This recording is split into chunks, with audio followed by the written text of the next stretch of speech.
Am I audible, everyone?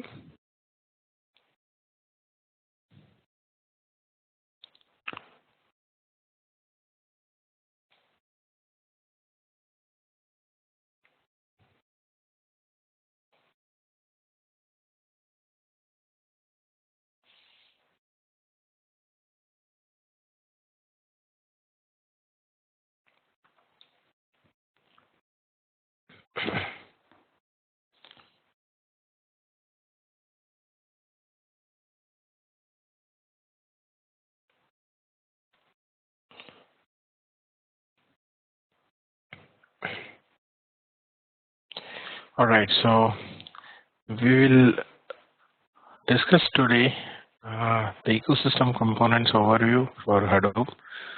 So before we get into the detailed architecture of Hadoop, we will first have a discussion on the ecosystem components of Hadoop, where we will understand what all components are available and the functionality of each of the components. So that we'll have an idea about which component fits in which place in the ecosystem of Hadoop and what does it do, what is the functionality of that, right? So I'll be just drawing this diagram, which, so just give me 1 minute, let me complete drawing this boxes.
Okay.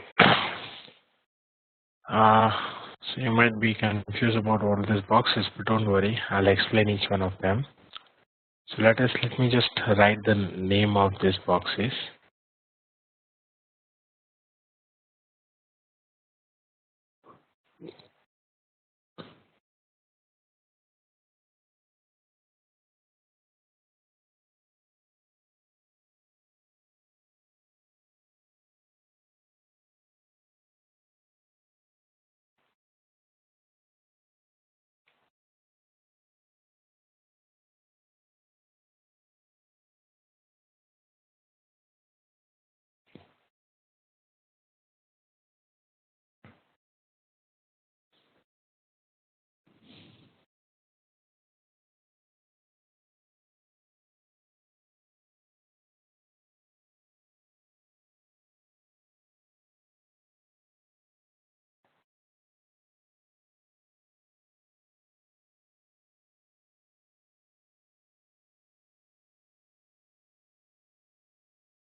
All right.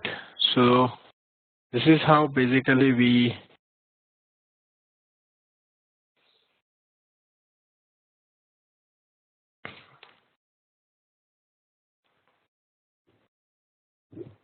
show the ecosystem components.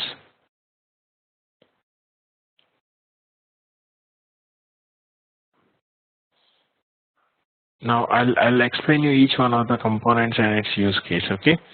Some of them I have shown in red color. Some of them I have shown in blue color. So I'll also tell why it is the case. Okay. Along with that, you also have one more important thing, which is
okay.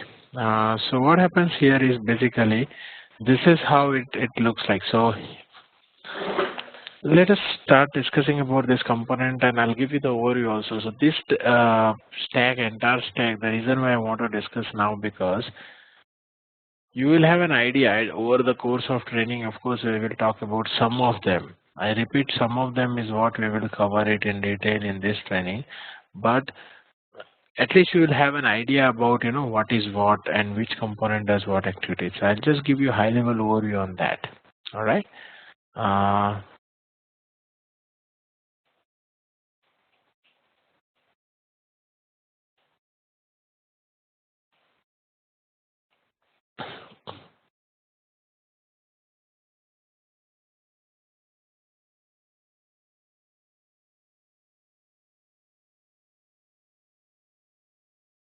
is it better, Vijay? This is a little more blur.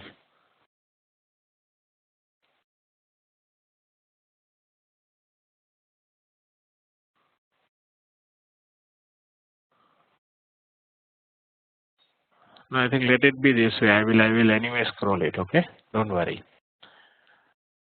Yeah. Now let me start explaining what is it. So basically, as I said, there are a couple of components I have written it in the red color. Couple of them are in blue color. So first of all, the component which I have marked it in the red color is basically the component which are called core components of Hadoop. Okay. Whenever you install Hadoop, right, there are core components and there are ecosystem components. So what do you mean by core components? They will come as part of the Hadoop installation itself. So when you install Hadoop, they will always be there. So MapReduce, Yarn, and HDFS are the three components which will always be there when you install Hadoop, right?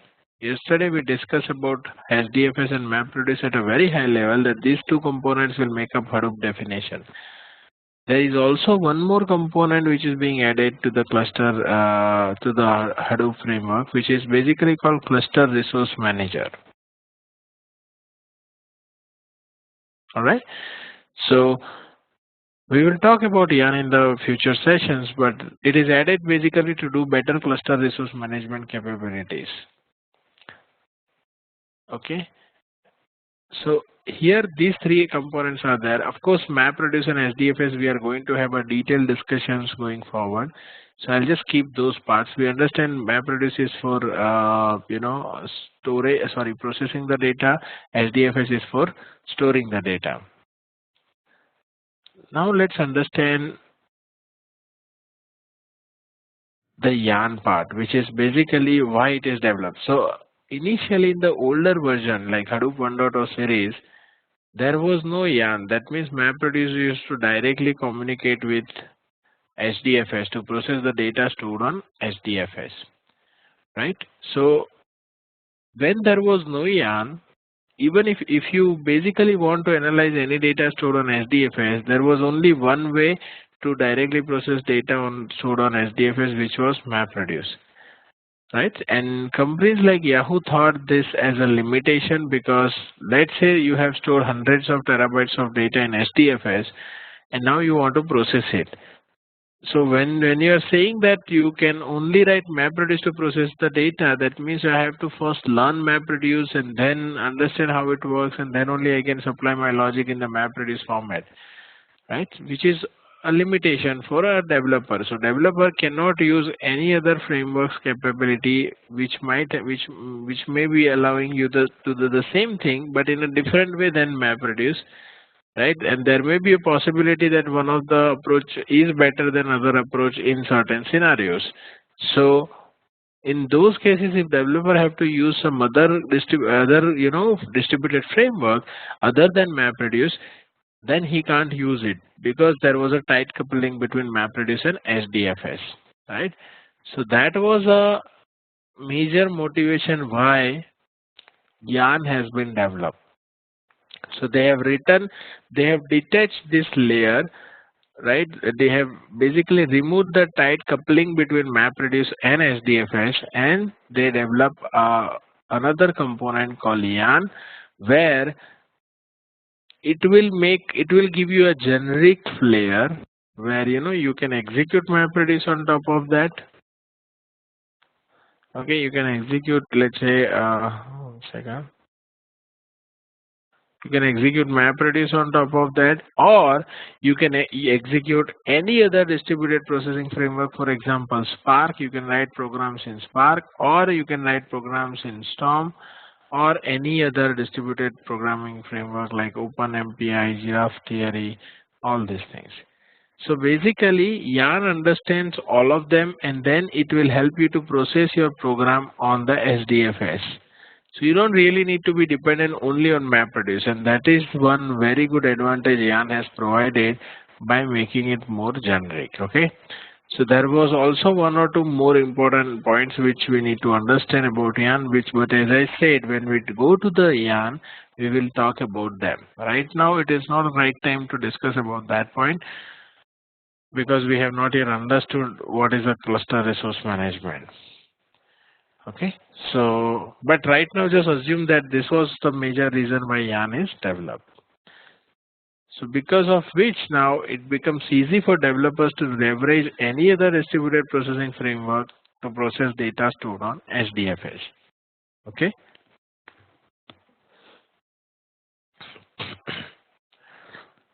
All right, cool. Now what happens, since your MapReduce program was processing data on HDFS, and it will basically give you the results by processing it in a distributed manner via yarn. So yarn was basically for that reason, and we are going to talk about it in detail, as I said, in the later sessions. Of course, HDFS and MapReduce also we are going to spend a lot of time understanding a lot of architectures, doing a lot of hands-on stuff. Okay, so that's about the core Hadoop. These are the three components which comes as part of Hadoop when you install Hadoop, latest versions of Hadoop. Right, so yarn comes with the latest versions of Hadoop, which is more than like 2.x series. Now there are other components which are called ecosystem components. And what do you mean by ecosystem? Ecosystem components. Ecosystem means like any component which will help you work better with Hadoop. Okay, it is required to basically work better with Hadoop, right? So that your some of the functionality that you do on Hadoop, you can do it in much more better way in terms of development. For example, we have been telling that Hadoop cluster will store big data in HDFS, right? And then it will get processed using MapReduce. But before we store data on HDFS, before we store big data in Hadoop cluster, we need to first bring that data from the external sources, right? It may be database, it may be any other source, file system. So when, let's say, for example, you want to bring a data from a RDBMS kind of system like Oracle, MySQL, SQL Server, then you need to basically do only two things. There are only two options available. One is you write your own program where you handle how to connect to the database, bring the data, and then you need to load it into the HDFS. This is something that programmatically you can handle, or you can rely on a proven component which is called Scoop. Scoop is a component which will help you to import the data from the RDBMS into the HDFS. Okay, so Scoop is a component which helps you to bring all the structured data from external database, it could be Oracle, MySQL or SQL Server, into the HDFS. Same way, Scoop can also export the data from HDFS into the RDBMS tables. That is also possible. Okay, so that's about Scoop. Scoop is basically helping you to bring the structured data into the HDFS. Then we have something called Flume. Flume is a component which will help you to bring not structured data, but what if, let's say, my data is unstructured, let's say web logs or application server logs, or let's say I'm connecting to Twitter or Facebook kind of web service APIs, and then I'm bringing data from there. Right, so it could be some web service calls and then bring the data as a result of this web service calls, all this stuff. So basically it's an unstructured data source, and if you want to bring it to HDFS, you can use Flume for that, right? And same way you can export it back also using Flume. So Flume will help you to basically bring unstructured data or semi-structured data into HDFS. Scoop will help you to bring structured data into HDFS. Right? So these are the two components which helps you to import data from structured data, from the structured data source as well as unstructured data source into HDFS respectively, Scoop and Flume. Now once your data is into the HDFS, as we discussed, MapReduce is one of the core components through which you can process the data on HDFS. Okay, but there is a higher level abstraction also provided by Hadoop ecosystem which says if you don't want to, let's say, write MapReduce, because even if you want to process data on HDFS and let's say you have to write MapReduce program, then always, let's say, in your company there might be many developers who are or there might be many software professionals who are not hardcore programmers, but who are, let's say, business analysts or data analysts in nature. So they don't have very good programming background, but they are expert in their own field. Now they also, let's say, want to analyze data stored on HDFS. Then do they really need to learn programming and understand how MapReduce works and all that, or they can rely on some external higher level component which will basically ask them to to write the processing logic of the data in the form of a language which is widely known to all the software professionals. And we know that SQL is a widely known language, so that anybody can write SQL query, even people who are not hardcore programmers. So that was basically a thought process which was carried away by the companies like Facebook and Yahoo. They thought that let us try to develop a higher level component on top of MapReduce so that people don't need to write analysis logic in MapReduce programs, but they can supply their analysis logic in a query respectively into SQL or Pig Latin script.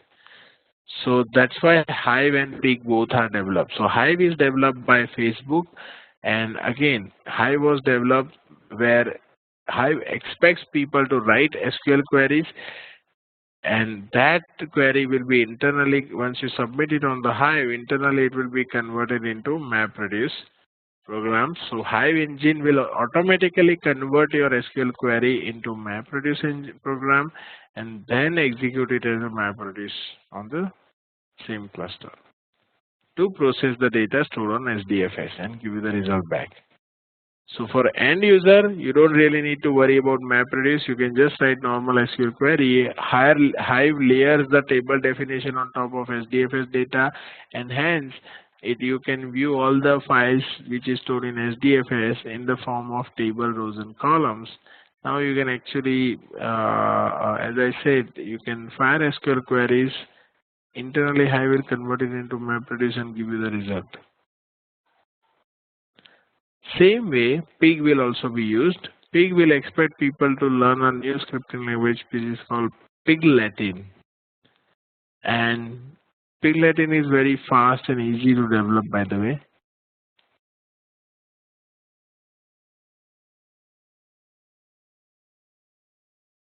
Okay, so that's about Pig Latin. So once you write scripts in Pig Latin, it will be internally converted into again MapReduce by Pig engine, and then process the data stored on HDFS by IAN. Yahoo, Facebook has developed Hive, Yahoo has developed Pig. Okay, this was the high-level motivation for these two components, and we'll look into these components in detail during our training. Then we discuss about Mahout. Mahout is a component which is actually called machine learning library in Hadoop. Okay, all the machine learning programs are basically written in Java in the form of MapReduce, and they are available as part of some libraries, some jar files. This collection of jar file is called Mahout. That's it. So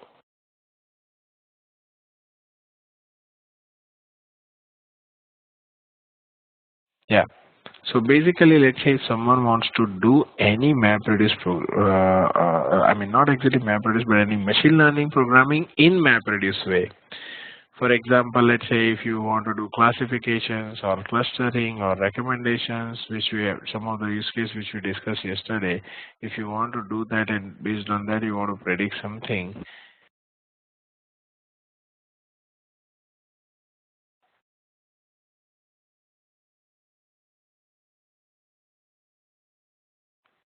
Right, so all this basically, one second, I got one.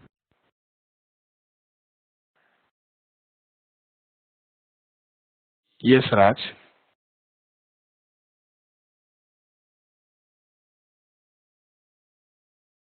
Hey, Raj, you have any question?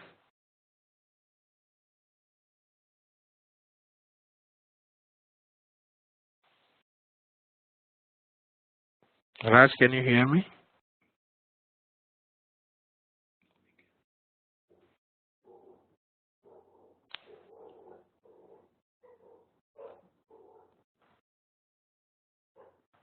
Okay, I thought you have raised a hand, so I thought you might have a question.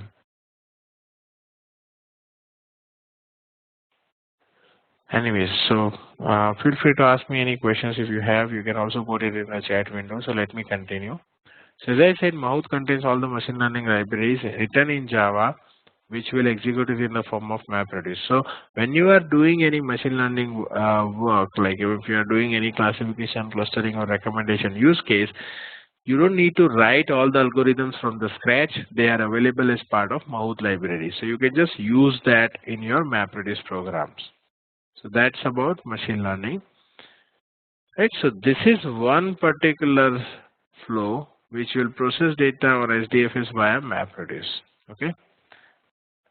So that's one area. Similar to that, you have another parallel option available, which is with Spark. Spark is a parallel distributed computing framework, which is in comparison with MapReduce. So you can either process data using MapReduce, or you can write Spark programs to process data stored on HDFS. However, Spark claims to be much faster than MapReduce, 10 times faster than MapReduce because of in-memory processing of the data. And definitely there are a lot of architectural difference between them as well. So Spark has also components like SQL, which is in comparison with Hive. So you don't need to write Spark programs directly. Developer can write SQL queries, which is internally converted into Spark engine and then Spark core and then get executed on the HDFS. Similarly, you have MLlib. MLlib is just like Mahout. It's a machine learning library written in Spark in Scala. Scala is a programming language in which entire Spark is written. So all these machine learnings are also written in Scala. But you as a developer can use some of these machine learning APIs in your Spark programs to achieve all these functionalities in machine learning. And then you have a component called streaming. Spark streaming is a component which basically help you to do real-time analytics. So that is an advantage that Spark has over MapReduce. MapReduce is called batch processing framework, but Spark streaming is actually called real-time analytics framework. So as and when data comes, it will actually streams the data and process it and then generates the output back. So it's more like real time. The continuous input of the data, you process the data on top of this, you basically process that data and then store the output. Again, next time data comes, you process it and store the output. So as and when that streams of data comes, immediately you process it and then store the result. That is why Spark streaming is very handy here, right? And Spark is able to perform this kind of operations to basically process all this data because of the Spark core. Spark core will give you faster performance, and hence you can even when the data comes, all the real-time analysis of the data you can still do very well with Spark because of the Spark core engine. The processing will not take much time and you can complete it in a faster manner. That's why Spark is also good for real-time analytics, not only for batch analytics, but MapReduce is only good for batch analytics, historical data processing, basically. Okay.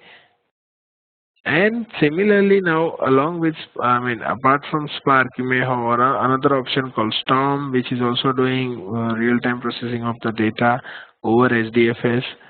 Likewise, you can use many other distributed processing framework. Okay, so they are all like in comparison with each other. So this is the overview of all of these components. And now Uzi is one of the component which is called workflow and a scheduler system, which can schedule all the jobs running on your Hadoop cluster by defining the interdependency between this job, right? And also define the workflow between them. For example, let me give you a very simple scenario. Let's say I have, let me write it here. Let's say I have first step where I want to import the data from the database into using scoop into HDFS. So I will use scoop import. Let's say I have a scenario where I have a database and I want to bring some data into the HDFS using scoop. So I will use scoop import as the first step.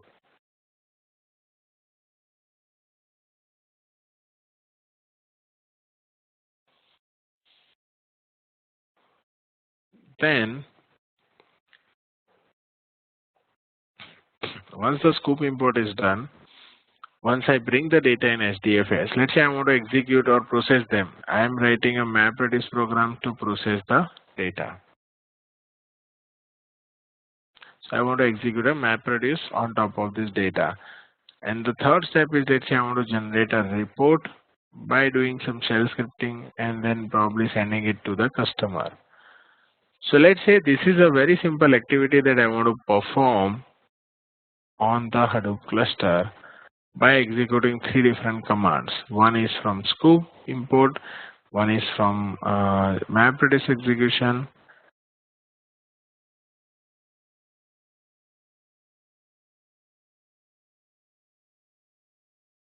okay.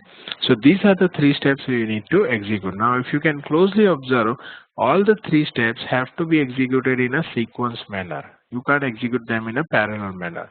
So what are we doing here? We are creating one workflow of these steps. These each step are individually called one job, and we are creating dependency between this job, and that dependency you can configure it in Uzi in one of the file called workflow.xml.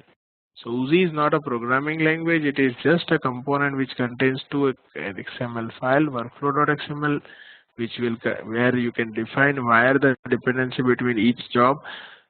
Uzi has built plugin action to execute Scoop, Pig, Hive, or MapReduce directly from the workflow XML, so you can actually wire this dependency in this fashion.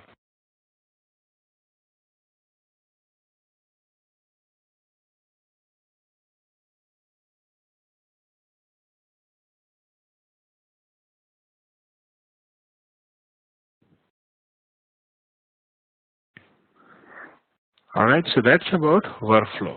And similarly, let's say the second use case is, yes, Vishal, of course, you will do the workflow design in Uzi. I think there was a couple of. By the way, I'm audible properly, right?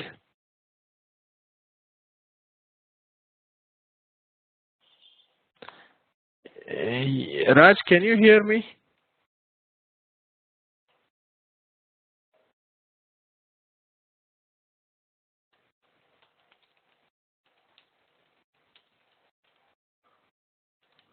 That means, Raj, it's a problem with your network bandwidth.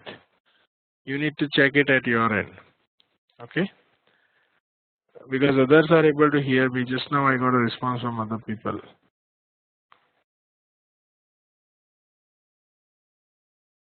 But I did not get that complaint from anyone else. Please let me know if someone else is also facing any problem in terms of my voice, if it is breaking.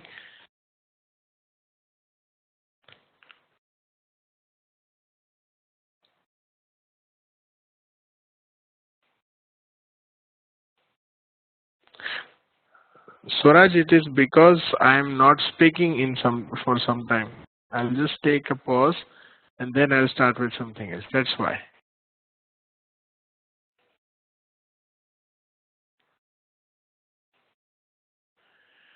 All right. Anyway, let's continue. So I was just mentioning that there is a workflow.xml file in Uzi where you define all these steps. Okay. So that was the answer to the question asked by Vishal.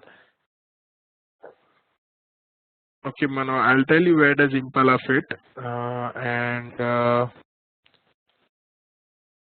Vishal wants me to explain. Okay, Mahut also one more time. So I'll take those questions later, but let me finish what is Uzi first, okay? Then I'll do that. Yes, Ilya Raja, yes, that is correct. It is similar to End script, not exactly very similar to End. I mean, it is not just a build tool. This guy is more like a workflow engine. So here, you basically define the steps via the dependency between them. That means you create one workflow, and then you are saying that I want to execute this workflow, let's say at this particular period, every day 7 a.m. in the morning. So you want to basically schedule that workflow. So that scheduling parameter also you can define it in another file called coordinator.xml.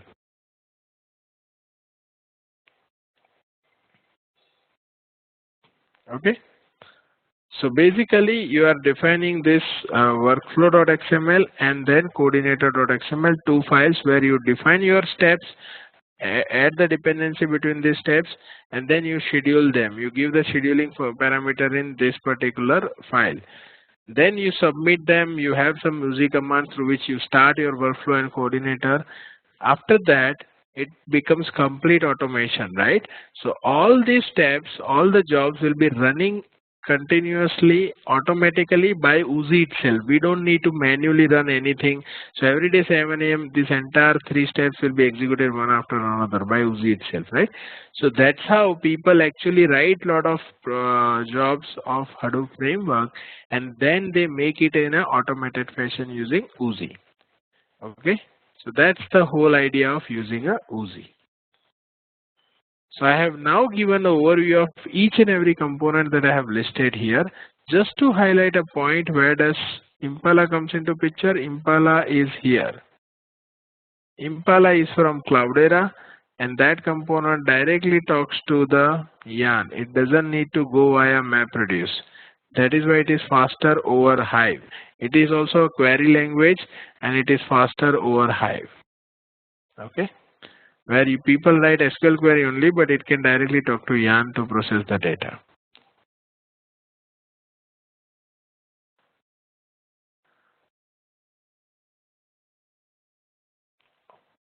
No, it is not an alternative to Spark. It is basically still in this particular stack only, but it actually gives you a better query language. So Impala is just expecting people to write SQL query. That means it will process only structured data. So it is an alternative to Hive, not Spark. Okay. Okay. So now what is Mahout? So Vishal wanted me to repeat Mahout. So Mahout is a component which contains machine learning algorithms. We have discussed yesterday a lot of cases, right, on machine learning like classification, clustering, recommendations. So all these techniques that you want to complete, there is a dedicated algorithm available to basically execute these techniques, execute these programs, and it will basically help you to do those functionalities. So these algorithms are written in Mahout in a MapReduce fashion, right? So you can process data stored on HDFS, and then you can leverage the functionality of these algorithms if you install all these Mahout libraries to do either one of this technique, which is classification, recommendation, or clustering. That's all about Mahout. So it's just nothing but if you understand Java, there will be jar files which contain some Java programs. Similarly, here also it's a set of jar files which contains Java programs which are having algorithms written for machine learning to doing different things. Okay, is that clear, Vishal?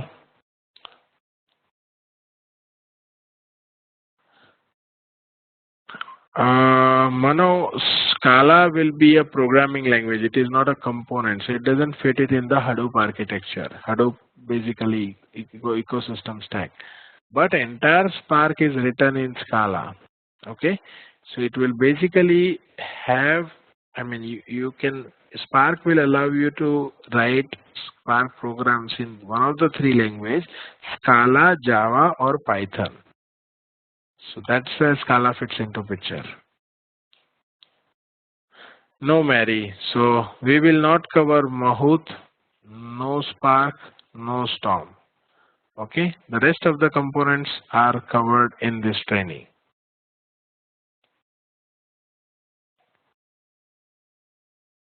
There is a dedicated training which contains data science and machine learning, which has Mahout and other machine learning libraries which are going to be covered. And then there is a dedicated separate training track for Spark where we just talk about Spark and its ecosystem. Of course, there is a session where we just give you the overview, but it is not covered in detail.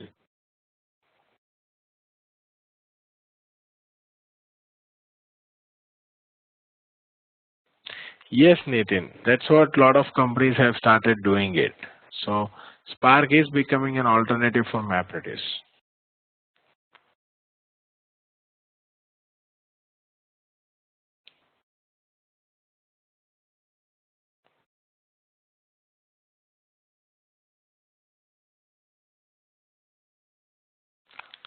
Okay, so it's where difference between Hive and Pig is Hive is going to process only the structured data because it asks you to write analysis logic in a SQL query, right? So it can only process structured data, whereas Pig will basically allow you to write the analysis logic in a Pig Latin language. Okay. Pig Latin is a scripting language in which you can write this analysis logic, which will internally be converted into MapReduce. But Pig can analyze both structured and unstructured data. Hive can analyze only structured data. That is the major difference.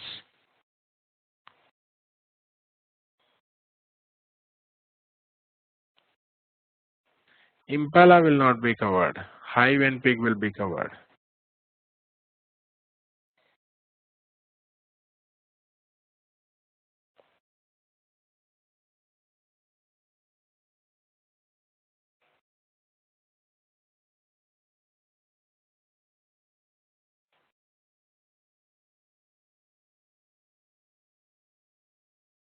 No, Nitin. When you install Spark, these components will there are, of course, there are little bit separate packages which you need to install, but you don't need a separate configuration if they are part of Spark only. So if you install Spark with some more extra packages, all of them will come.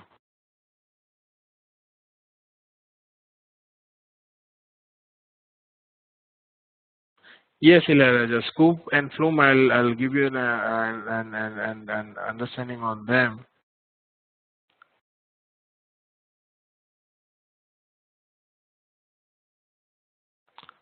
So Nikhil, it is like as I said, there will be a big training where we discuss about the differences between MapReduce and Spark. But right now, just understand this at a high level that MapReduce is a batch processing framework. Historical data processing framework. Spark is both batch and real-time processing framework. MapReduce, all the phase of MapReduce, when you process the data, you go via map, shuffle, sort, reduce, where each phase you do, you write the data, you process data, then you write it on the output into the disk, then again you read the data from the output, right, and then again process it for the next phase. So there are too many disk IO, but in Spark, you can do all of them in memory. So that is why it is faster.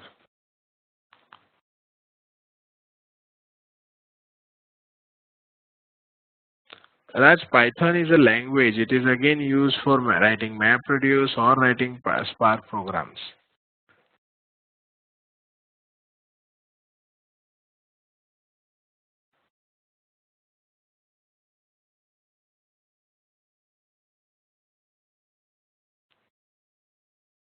Okay, Ishwar wants me to explain all these components one more time.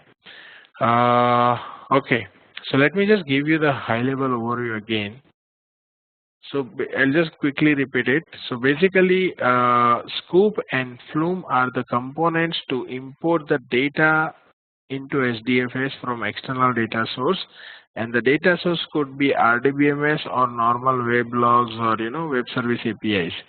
So if you want to import data from RDBMS like database, like structured data into HDFS, then you can use Scoop. But if you want to import data from external sources like web logs, then you can use Flume. Okay, you can bring that data into the HDFS. Once you import the data in HDFS, you can use MapReduce to process that data.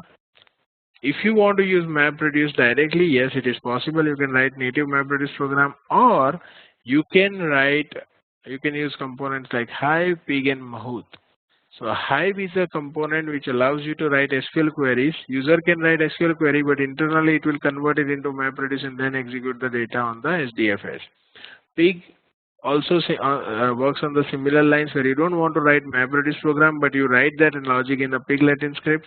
Internally, Pig will convert it into MapReduce and then process it on the HDFS data. So Pig Latin will be a very easy to write scripts. I mean, it will just 10 lines of Pig Latin can basically completes will be equivalent to 200 lines of MapReduce Java program. Okay. Mahout is a machine learning library which contains all the machine learning programs, algorithms, which will be used to do the machine learning stuff. Then you have alternative to MapReduce is a Spark, and it has its own ecosystem components like Spark SQL, MLlib, and streaming. Spark will help you to process the data again in a distributed manner, but it does a lot of in-memory computing, so it is treated to be a little faster. It has its own component called Spark SQL, which is just like Hive on MapReduce. You have Spark SQL on Spark. You can write SQL query on Spark SQL, which will internally be converted into Spark core and then process the data. MLlib is just like Mahout. It has machine learning libraries written in Scala, which will be used as a Spark core APIs. And then there is a Spark streaming, which helps you to do real-time analytics of the data. So as and when data comes, you can process the data and store the outputs. Because Spark can do that in-memory processing, it can support real-time analytics as well. Right? Similarly, you have in comparison with MapReduce and Spark, you have other distributed processing technique like Storm. I have not mentioned many of others, but there are many like Storm is there, OpenMPI is there, GraphX is there, like that. Then there is Impala. Impala is also a querying engine. You submit your SQL analysis logic in SQL query, which is Impala is comparable with Hive, but it directly talks to the HDFS. It doesn't really convert your SQL query into MapReduce, unlike Hive, where Hive converts everything into MapReduce first, and then MapReduce will be getting executed on the HDFS data to get the result. But Impala, you don't really need to do MapReduce. It is native, directly goes to the HDFS and process the data. So hence it is faster. And then we have Oozie. Oozie is a component to do workflow and scheduler. So all of the jobs that we have, all of the components that we have discussed, let's say you have written scoop jobs, you have written MapReduce jobs or Hive queries or pig scripts, and you want to, let's say, schedule them. You want to basically create a workflow out of them by specifying dependency between these jobs, and you want to make it complete, run them in a complete automated manner. Then you can use Oozie to do that. Oozie helps you to create a complete automation by specifying workflow and scheduling. Does that answer your question, Ishwar? Is that clear now?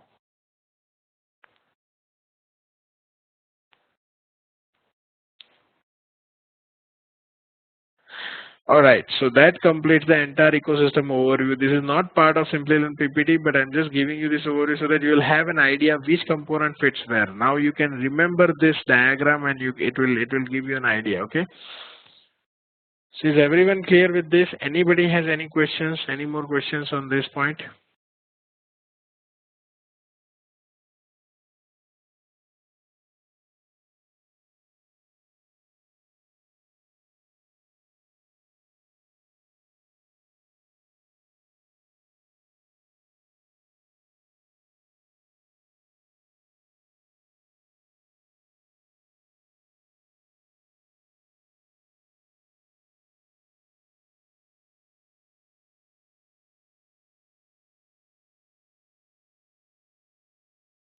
Sure, Nitin.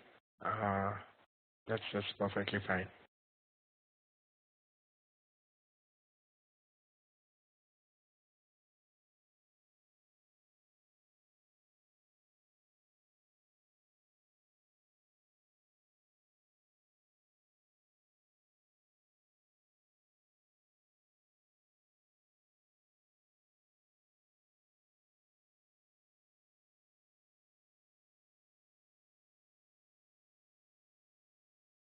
So Mano, they are basically MapReduce versions, MR1 and MRV2. So like now the latest version of MapReduce is used. That was an older version.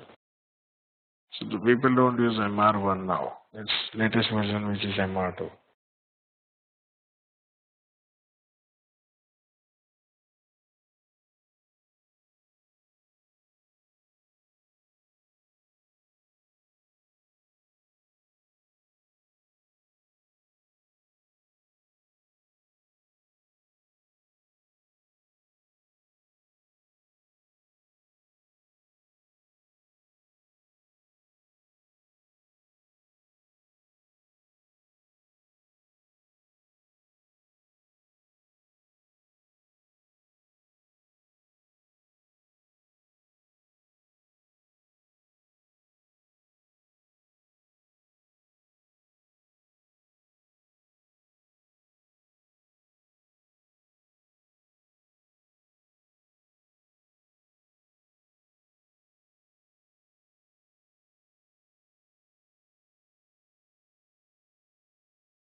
Okay, so Manoj, Zookeeper is okay.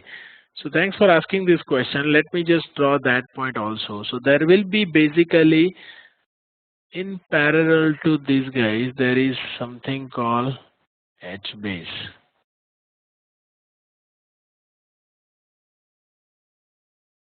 or any other NoSQL database. Basically, these are NoSQL database.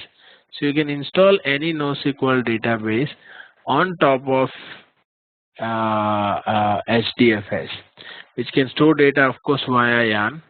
So they are the ones who basically, stores data to via YARN to the HDFS. What is the use of NoSQL database? NoSQL database are basically having its own advantages over HDFS. So remember one thing: when you store data in HDFS, let's say I'm storing a file of 100 records in HDFS, then I can't change any record, I can't update any record, I can't insert any new record in the same file, or I can't delete any record in that file. That is not possible in HDFS. So HDFS follow write once, read many times approach. Hence, once you change it, once you store data, you can't change any data in the HDFS. Okay. But if you, let's say, want to achieve an in-place update behavior, you want to change some data in HDFS, then you need to use NoSQL kind of databases like HBase, which will store data in the form of keys and values, and which will allow you to store it. We will also cover HBase as part of this training, so I will help you understand how does it do that. So let's not worry about how does it achieve it right now, but let's understand that yes, it provides you update over HDFS. It has its intelligence built in. Another advantage is it supports variable schema creation. So let's say I have a table in RDBMS, and that table has about 1 million rows, and it has so many records in the, so many columns are there in the tables, about 50 odd columns. So many columns are already created with indexes. Right, there will be primary key column, there will be some unique index columns, whatever. Now, if I want to add a new column in the same table, if this is an RDBMS table and I want to add a new column, you can use alter table to add a new column. But when you are adding a new column, it actually gives a lot of performance problem, because it actually hits the performance on the database.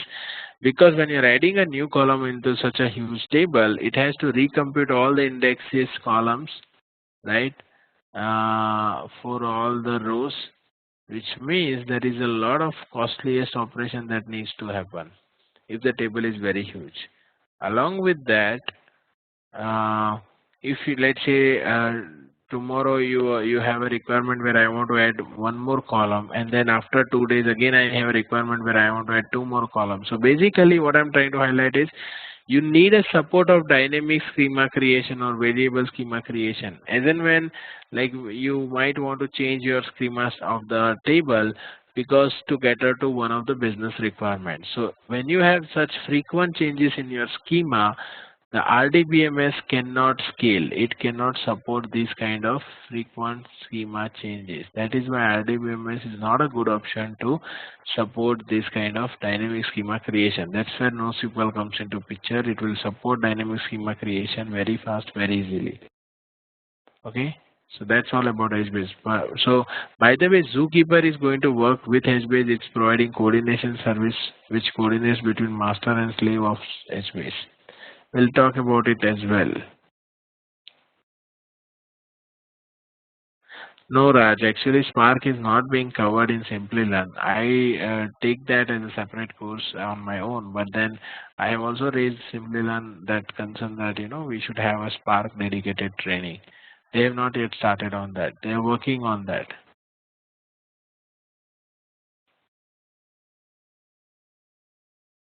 Yes, Nitin, you can think of that way. So HBase or any other NoSQL database like Cassandra, MongoDB, all these are the NoSQL database which can help you to achieve that behavior.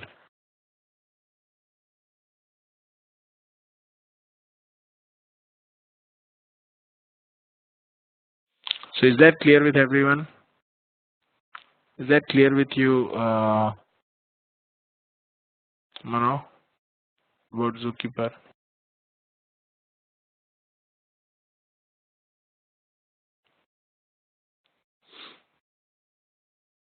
Yes, Vishal. So I'll be covering after this how to install Hadoop, but I will be definitely recommend you to use Cloudera setup, which has all the ecosystem installed. You don't really need to worry about installing them separately.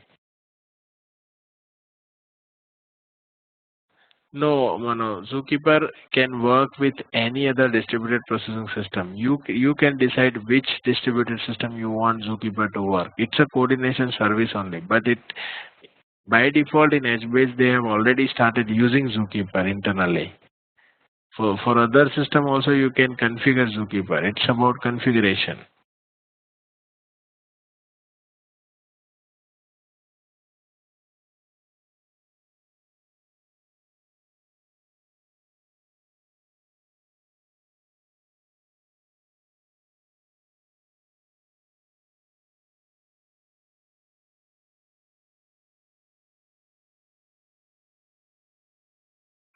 Yes, Mano. Lot of NoSQL requirements if you have, then you can use HBase like dynamic schema creation, in-place updates, and of course there are many other advantages where you can use HBase.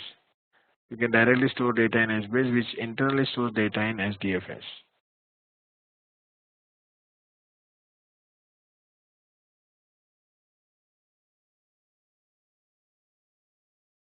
So that's how it is used. Yes. Yes. Any more questions?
All right. So now we'll move forward and we'll basically start understanding about how to install a Hadoop cluster.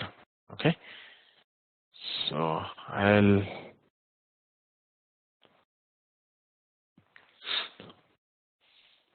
share a screen where we will talk about first Hadoop installation. I'll also give you one more document which is not there in Simply Learn material. I'll give you that document. I can email you so that you can start installing Hadoop cluster from there, which is very easy way to install Hadoop on your machine with all the ecosystem components.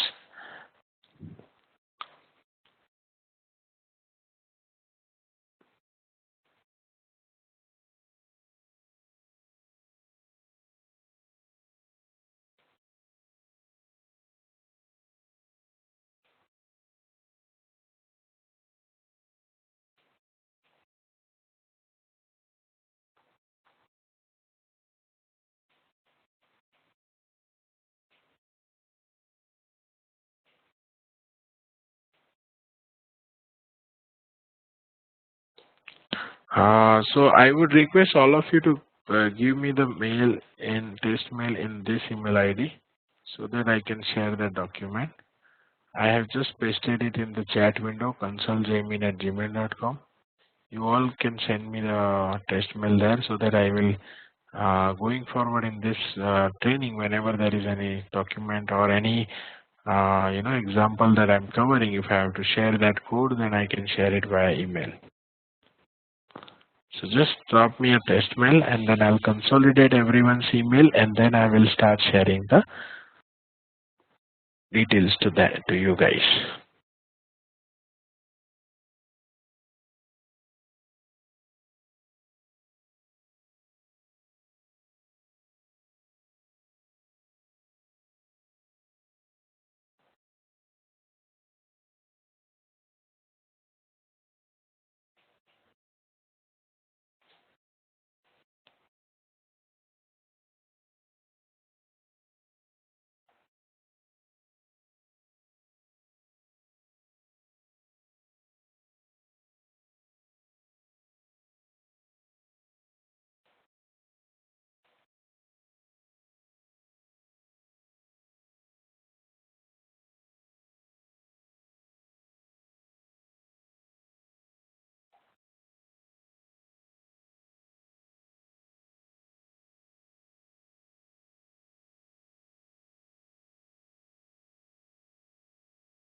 Okay. Yeah. So let's start understanding about the Hadoop setup. I think this is a simply learned material which basically gives you the idea about how to install a Hadoop cluster on Simplilearn. And I will also share one more document as I was mentioning, which was basically written by me, which says how to install a Hadoop cluster using all the ecosystem components using a Cloudera distributions, which is much more industry-wide recognized installation.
Yeah. Can you hear me, everyone?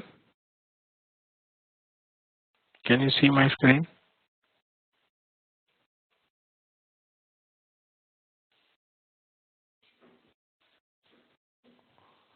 Hello. Am I audible, everyone?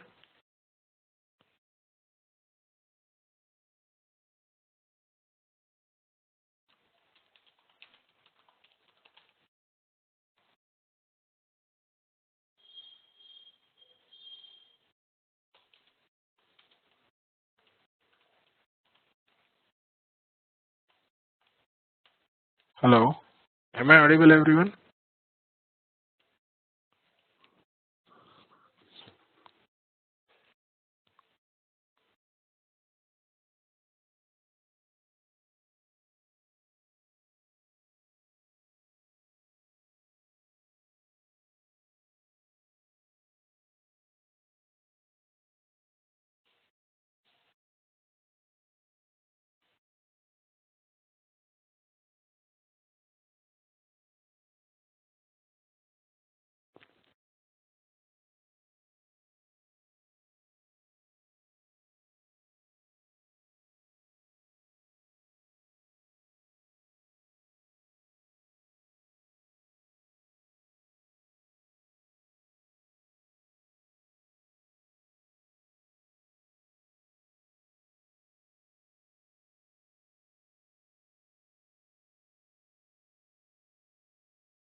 Hello, everyone. Am I audible?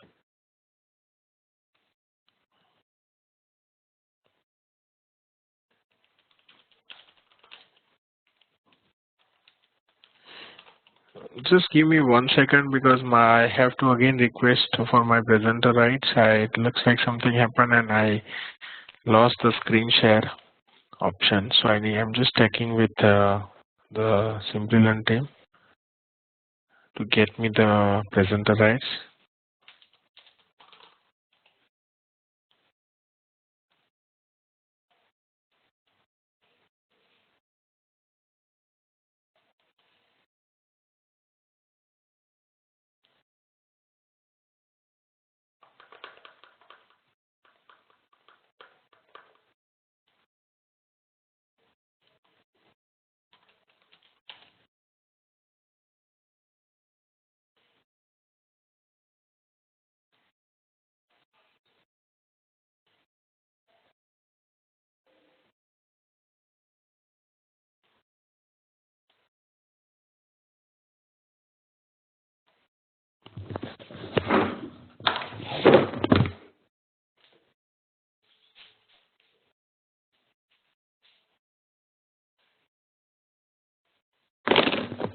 Just give me 1 minute, guys. I have to call them because looks like they're not responding via chat. I lost my presenter rights, so I need to get it back.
All right.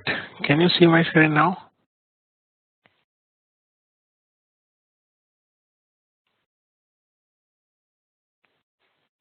Okay, great. All right, so this is the Hadoop installation guide, which helps you to install Hadoop in a very simplified manner. So I'll just walk you through this guide. And as I said, this is the document I'll be emailing you to all your email as well. So there is some prerequisite, by the way. First is your machine should be 64-bit OS. Doesn't matter it is Windows or Mac OS, it's fine, absolutely. But it should have 64-bit operating system. 8 GB RAM is a recommended setting. If you have less than 8 GB also it is fine, but then you should at least have 6 GB. If you have 4 GB, then this VM will be very slow because it has already all the ecosystem components running inside it, right? It has Spark, everything running inside it. So in future also if you want to use it, it will be very easy for you to work on that. So that's why I'm saying that recommended is anything greater than 6 will be greater than or equal to 6 GB will be a recommended setting. 4 GB will be not really very optimized RAM for this kind of VM. Okay. Then you need to also make sure that your virtualization is enabled from BIOS. That is something, there is always a virtualization setting available in the BIOS setup of every machine. You don't really need to make it enable first you don't need to worry about checking that. You just need to follow all the 3 steps which are mentioned in this document below. But after doing these 3 steps, if you get stuck and if you get error something like virtualization is disabled, then you need to do this step, which is to enable the virtualization by going into BIOS and then make the required changes. In BIOS there will be a system configuration tab where you will find some of the virtualization property where you need to, it would have been disabled. You need to just enable it, save the setting and restart your computer. That's it, done. Okay, after that you will be able to work on this, right? So now we have different steps. First step is install VirtualBox from this URL. So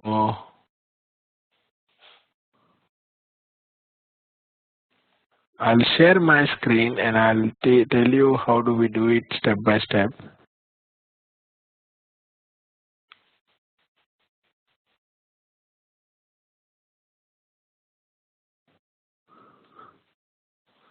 Okay, so I have pasted this URL here. I hope all of you can see this. So this URL will basically help you to, basically it will take you to the VirtualBox settings. Can you see my screen, everyone?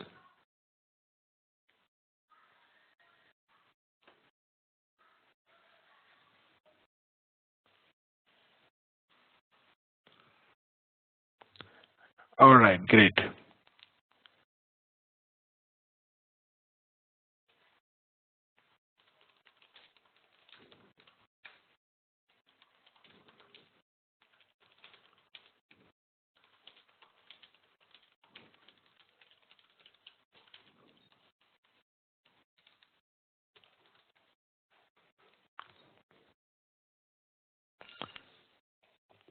Now here, if you can see, there are a couple of options available, right? Like you can see a virtual box for Windows, for OS X, for Linux. So you need to basically select the appropriate version of virtual box. Okay. If you are using Windows, then you need to click on this particular option, which I'm highlighting here.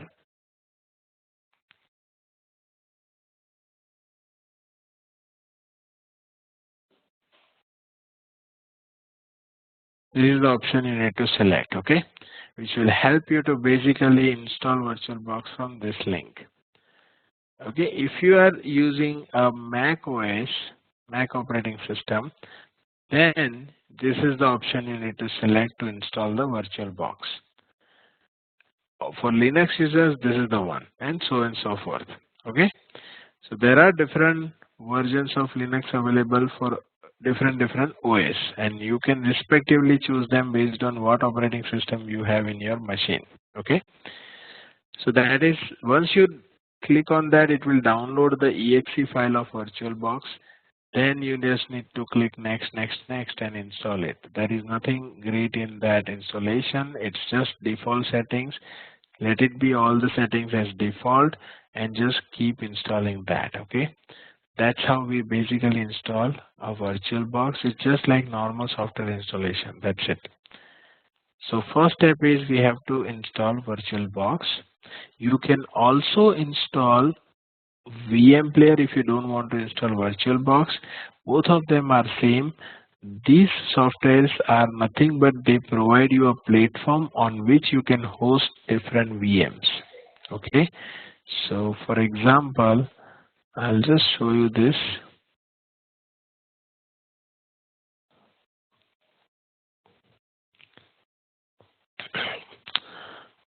Assume this is my platform. Okay, this is called VirtualBox.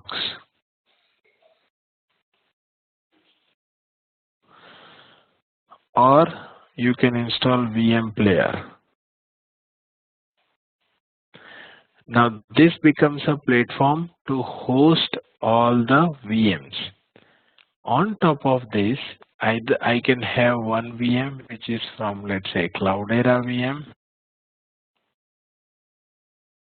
which is just a VM image, and then you can just start this VM image by double clicking on that, and it will open a new window. Okay, where your machine, it's just like a separate computer you are running under your physical machine. Okay, and here you can do all the stuff, all the programming. That is what we are going to do. Similarly, you can also install Simplilearn VM. Simplilearn has provided a VM which has some basic configurations of Hadoop. You can also import that VM on either VirtualBox or VM player and then start it. It will also open it in the separate window, and then you can do your own stuff there. So what I'm saying is VirtualBox or VM player are just a platform where you can host any number of VMs, right? And you can start them, you can stop it, you can manage everything using this software. So everyone clear with this step? Any doubts on this? This is just a basic VM configuration, okay? So I hope you would have done your played with VM earlier also, so you have this basic idea. Yes, Mano, so you can use that, no problem. Then you don't need a VirtualBox. Yes. Then you need to install, in the step 2, I'll tell you what needs to be done.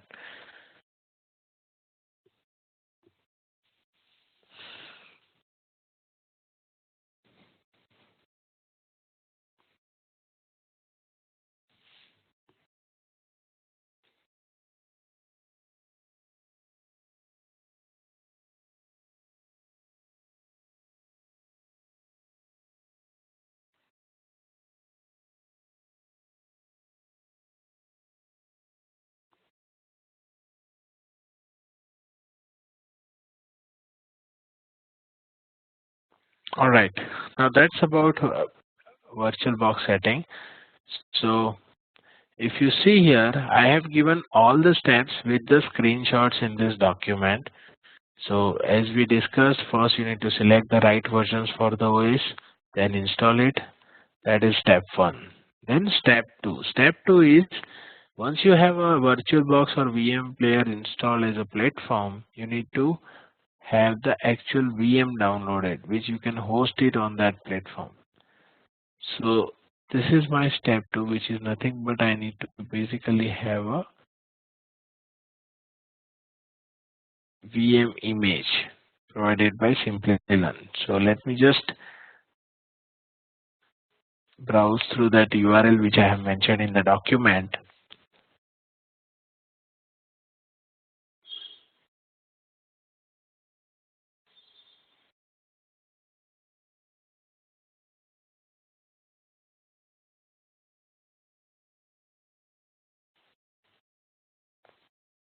As you can see, there is a section in this page which talks about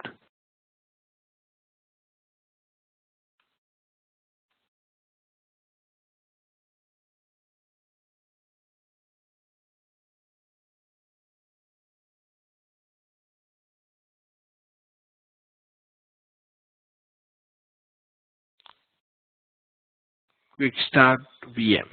Okay, so here you just need to click on this download now option. That's it. After going to that URL, directly click on this download now option. Once you do that, let me click on that. If I click on this, it will open a new page. Okay, which basically has a different versions of VM. So you can select any of the version like 5.4, 5.3, whatever it is.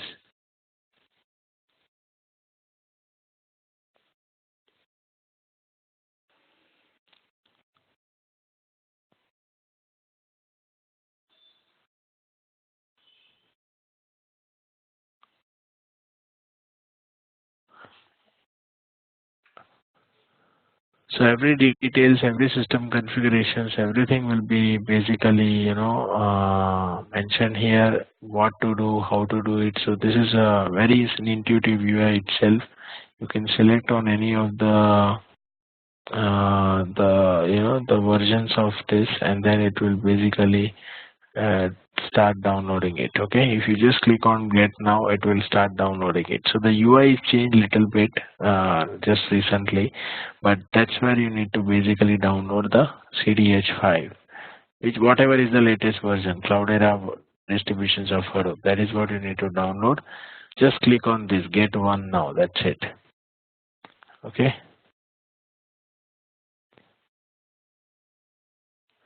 So Uday, automatically this VM itself will have CentOS running. We don't need to worry about that. CentOS is an operating system. So this Hadoop will be deployed on CentOS and given to you as one complete VM by Cloudera. So we will just install this VM and everything will be easy.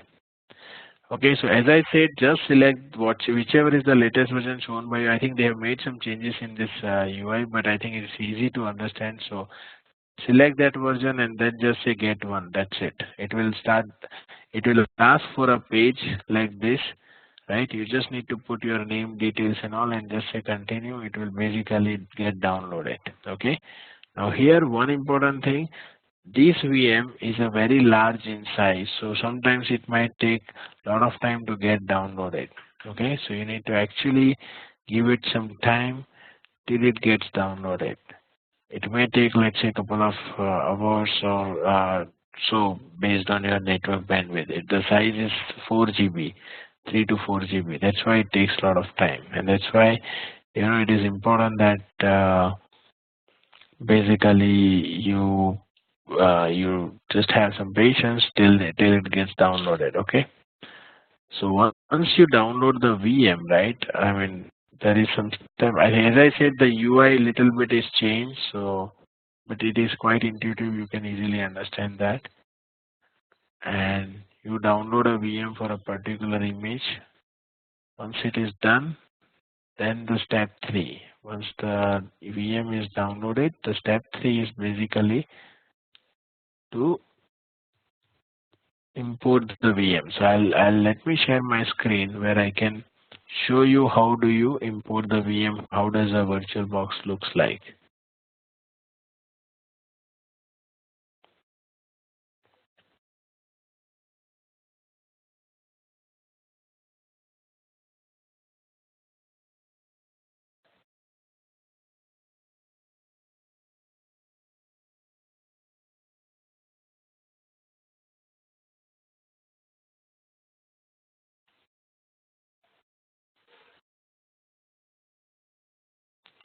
See, this is how your VM looks like, okay? VirtualBox, sorry.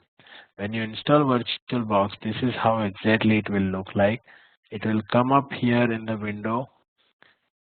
When you install VirtualBox in the first step, you will not see this particular portion, which I am showing it in my machine because I have already downloaded Cloudera VM and imported it into the VirtualBox. That's why I can see this here. For you, it will be a blank screen. Now, once you download this Cloudera VM, you don't need to install it. You just need to unzip it and keep it ready. Then the third step, you can import that VM into the VirtualBox. So how do you do that? Just click on the file, click on the import appliance. Okay, go to the browse section and select the appropriate VirtualBox which you have downloaded. Just select on that and just say open. When you click on open and just say next, it will basically by default consider some configurations of the memory. Let it be and just say import. When you import it, you will see that VM will get imported in this section.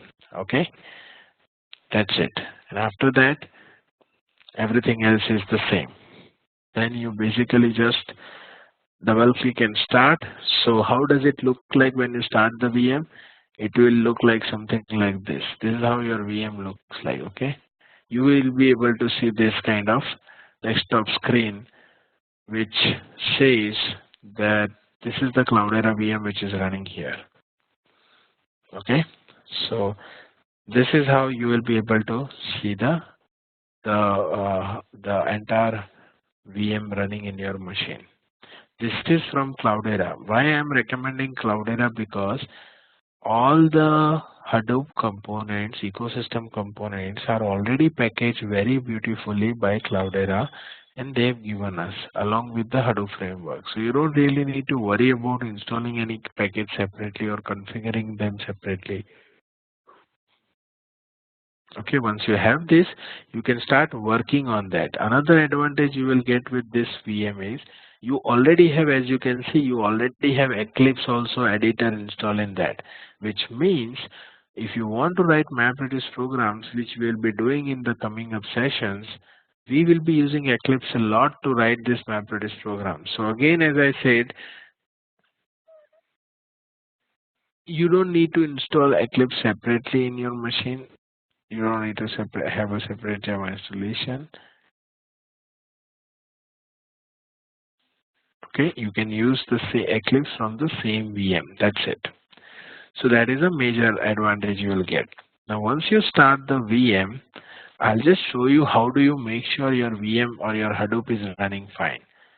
Then, of course, I will walk you through this entire VM in later, right? In tomorrow's session, we'll do some hands-on as well when we'll discuss more about it. But right now, when you import this, we will need to click on this particular black window screen, which opens a terminal. And in that terminal, you will just do this sudo jps. When you type sudo space jps, it will show you the list of processes. Okay, I'm just telling you how to cross-check whether your Hadoop is running fine in your VM or not. You just need to select these processes: secondary name node, resource manager, data node, name node, and a node manager. Okay, whatever these 5 processes which I'm highlighting should be available in your list. Other processes doesn't matter, even if they are there or not there, we don't really need to worry about it. but these 5 processes have to be listed. So these 5 processes makes up HDFS and YARN capabilities. YARN internally encapsulates the entire MapReduce capability. Okay.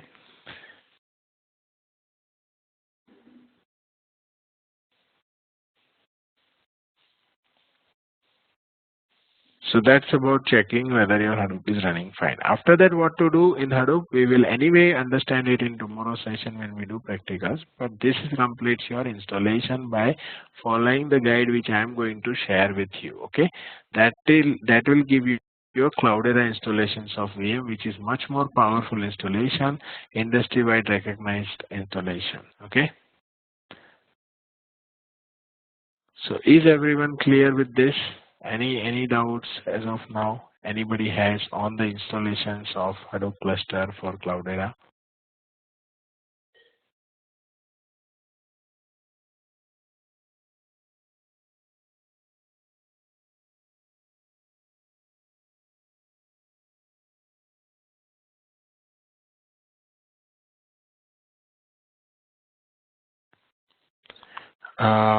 Yes, Vijay. So as I said, right, you need to basically just type here. Let us do this. Let me just write some.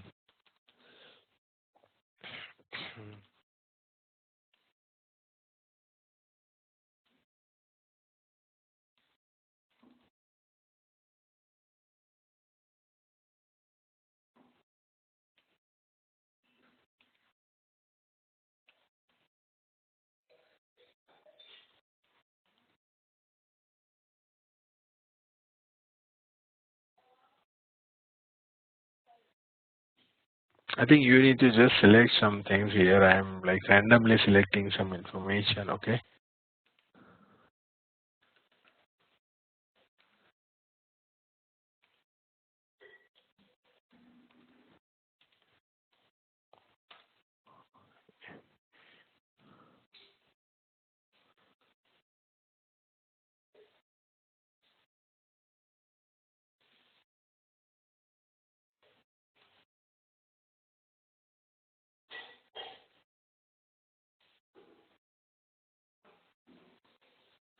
So here, when you submit it, as you can see, this is the option you will get.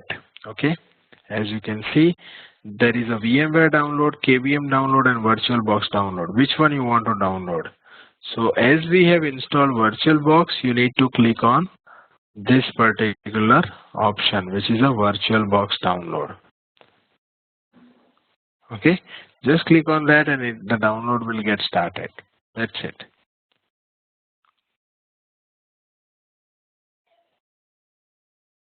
No, Mary, you should not install on your local system because Hadoop needs a Linux. Do you have Linux in your local system?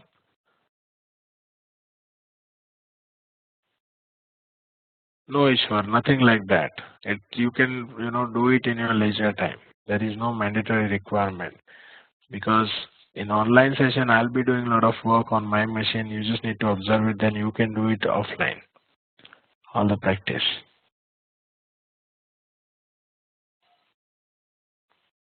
So is that clear, Vijay, your question? Which one to download?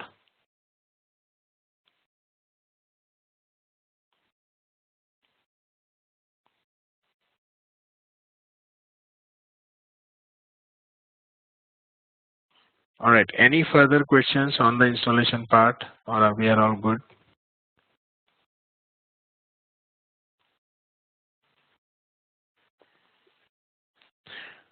Okay. Same way, you can follow this simple learn material as well to install the VM. They have also given you this VM player installation, different steps of how to install VM player. Click next, next, next. It's very simple spoon feeding stuff, right? So you just install VM player exe and then just say next.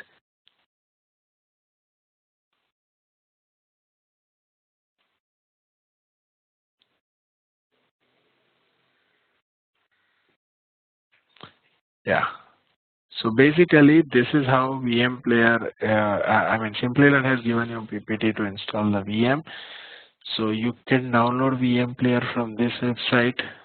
Then you have this steps to install VM.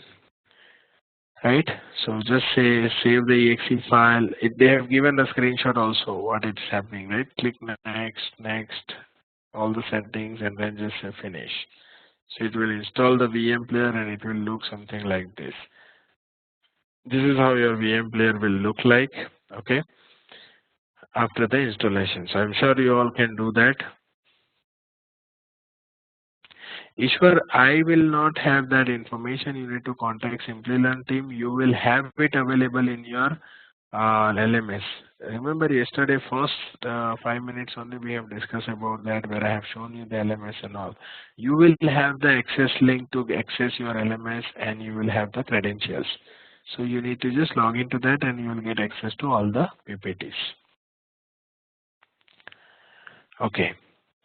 So once you get this VM player, for us, we will just download the VM from the Simplilearn and just say open virtual machine.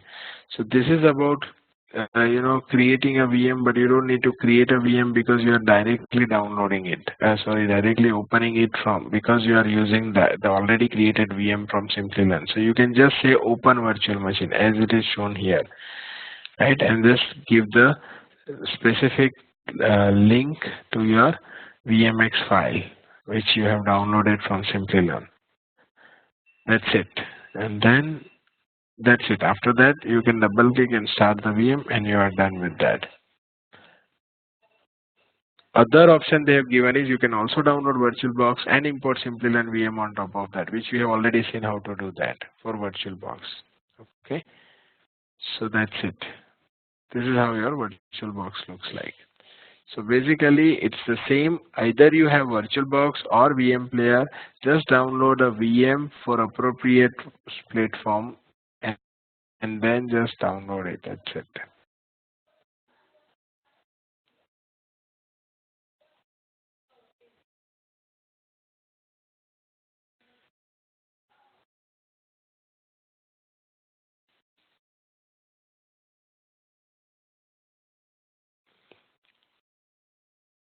No Raj, as I said, just install the ready-made VM given by Simplilearn or by Cloudera, that's it, done. Your Hadoop will be already installed in that. So Vishal, there will be, in case of Cloudera, you just restart and the services will start automatically. But in case of Simplilearn, you need to go to user bin Hadoop folder and then there will be startall.sh file where you can start all the services. Just execute that file again, it will stop and start all the services again.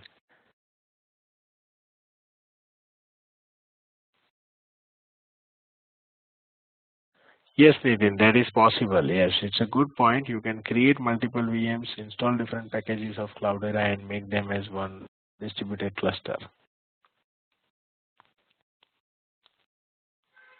So is that clear with everyone? Did you all understand that? I mean, by the way, all the questions that were asked by people, are you all clear?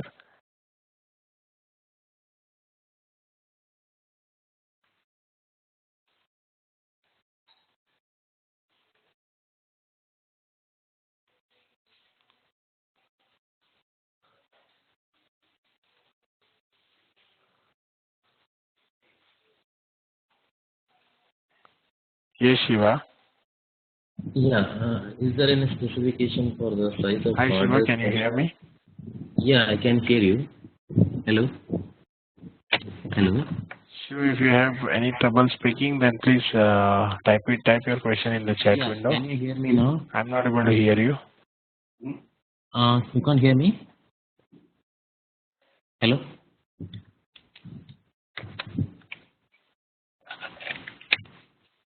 Hello?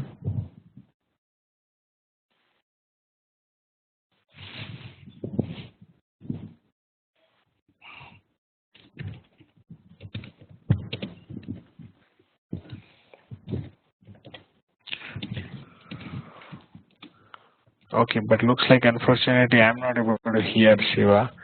I'm sorry, Shiva, but there is some problem then in that case. Okay.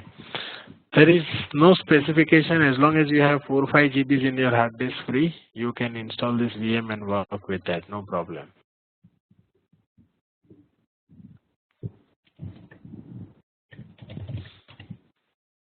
Yes, Ishwar, that's absolutely right. So Cloudera VM is a lifetime access. You don't really have to worry about uninstalling it. It's free and it can actually, it is available for lifetime.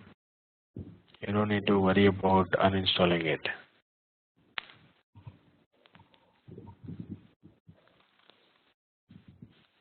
Yes, any more questions anybody has on the installation part?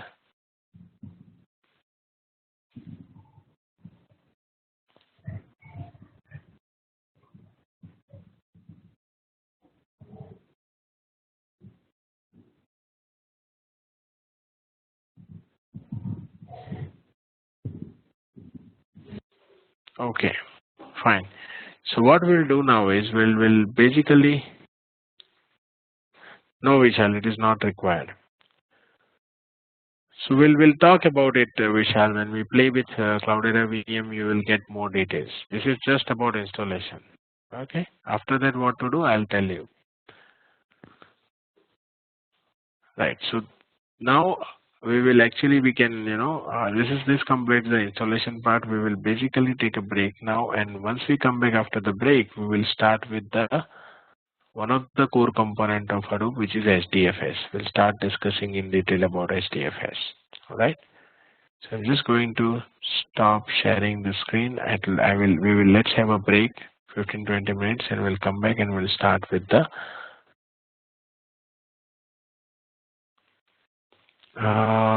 sure Vijay, I think, okay, I have already shown you, but anyway, let me repeat it. So this is how it looks like, Vijay. So, no, I will do it right away, Vijay. So you just need to go to the, can you see this virtual box screen?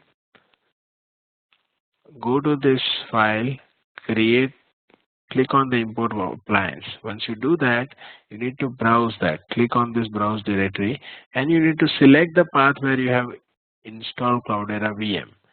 You would have unzipped that file. So that unzip folder you need to go and then select one OVF file inside that. That's it. After that, click next and just say import. Don't change any setting. Let it be the same setting. That's it. And after that, your VM will start installed here. Then double click and it will start running here as a separate machine. That's how you do the import part. And once it successfully start, this is kind of the screen which you can see on your VM.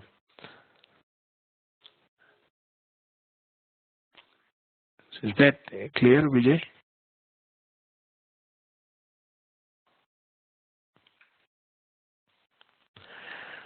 All right. Okay. All right, everyone. So let's take a break now. We'll come back after the break and resume the session. See you all after the break.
Hello everyone, am I audible?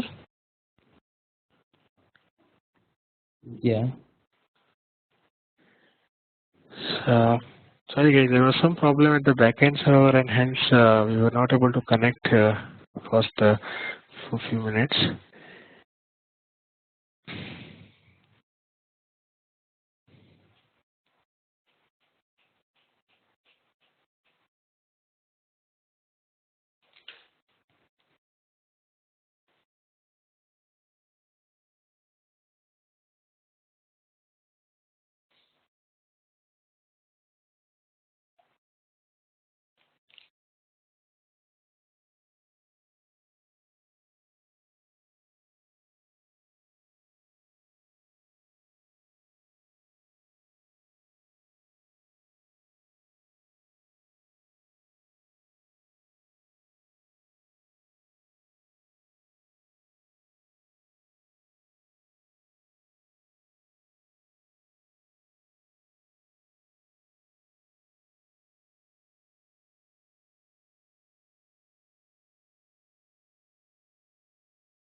Hello everyone, can you hear me?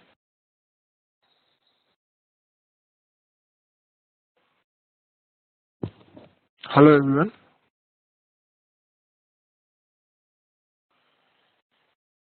Okay, all right. I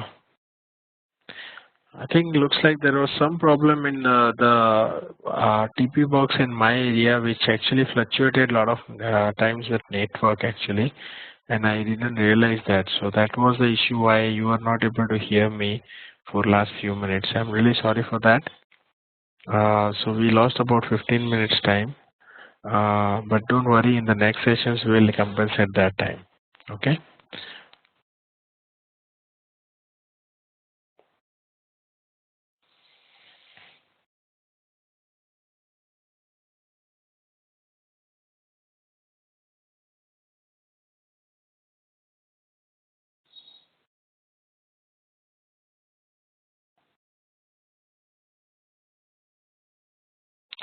So we are going to understand now HDFS architecture, the core HDFS architecture and how it works, right? So before that, there is one important stuff which we need to understand, which is different modes of configurations of Hadoop.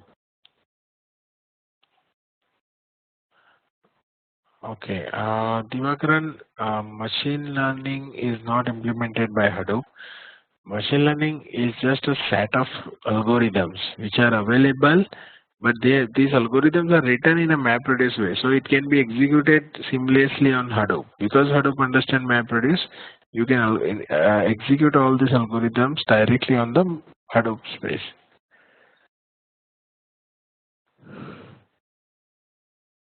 Okay, and machine learning is a different science altogether. It talks about a lot of stuff like how do you analyze the data,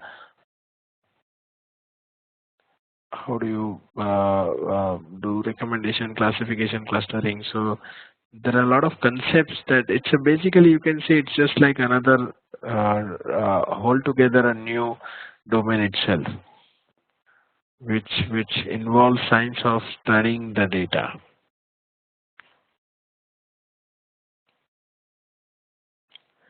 That's what we have covered, Divakaran. Were you not there when we discussed initially ecosystem overview? So Mahood definitely uses machine learning libraries. When I say libraries, they contain all the algorithms which are written for doing all these machine learning activities, right? So that Mahout has all the algorithms written in a MapReduce way. Similarly, Spark also uses machine learning, which is the component called MLlib, which contains all the libraries of machine learning written in a Scala. I think probably you would have missed that part. But don't worry, this is actually already we have discussed when we discuss about the ecosystem overview. So if you just reverse the video, I'm sure you will get the clarity.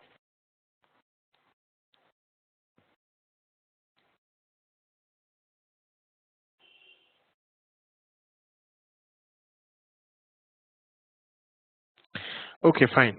So there are different modes of configurations of Hadoop.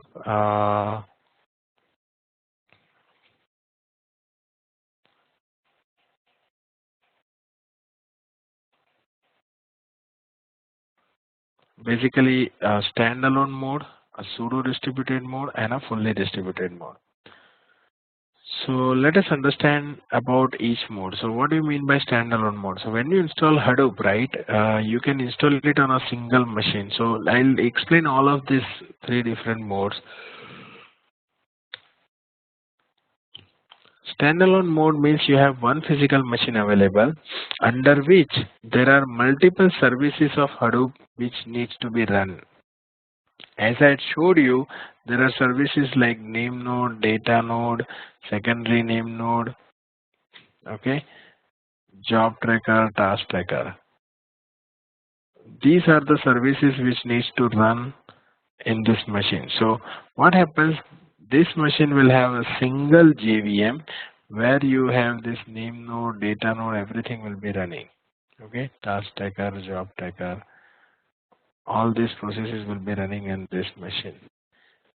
So it is like this. You have a one physical machine which contains a JVM where all the process is running inside that JVM. That is called standalone mode. Now what is called pseudo distributed mode? In pseudo distributed mode, I have a single physical machine, but all my processes are running in a separate JVM. Like name node is running in a separate JVM, data node is running in a separate JVM. We have not yet covered what does name node do, what does data node do. Okay, we will come and understand it in detail in tomorrow's session. But right now, I just assume that there are some processes like this which will help you to do Hadoop work, Hadoop operations. So all these processes are, let's say, running in a separate JVM, and they intercommunicate with each other.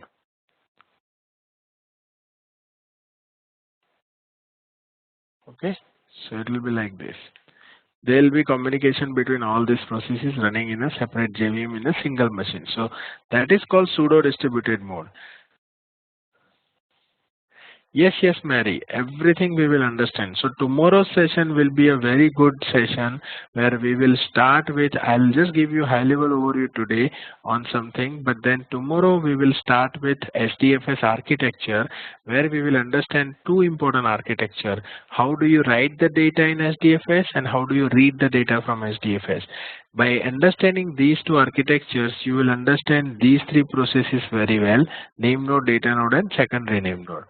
Once we complete HDFS, we'll do some hands-on.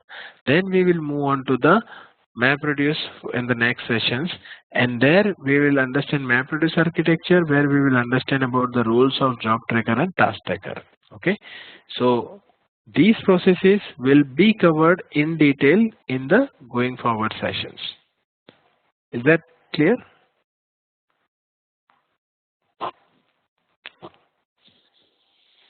Yeah, so I was just mentioning about the pseudo distributed mode setup. So you have a single machine where multiple processes are running in a separate JVM, they talk to each other.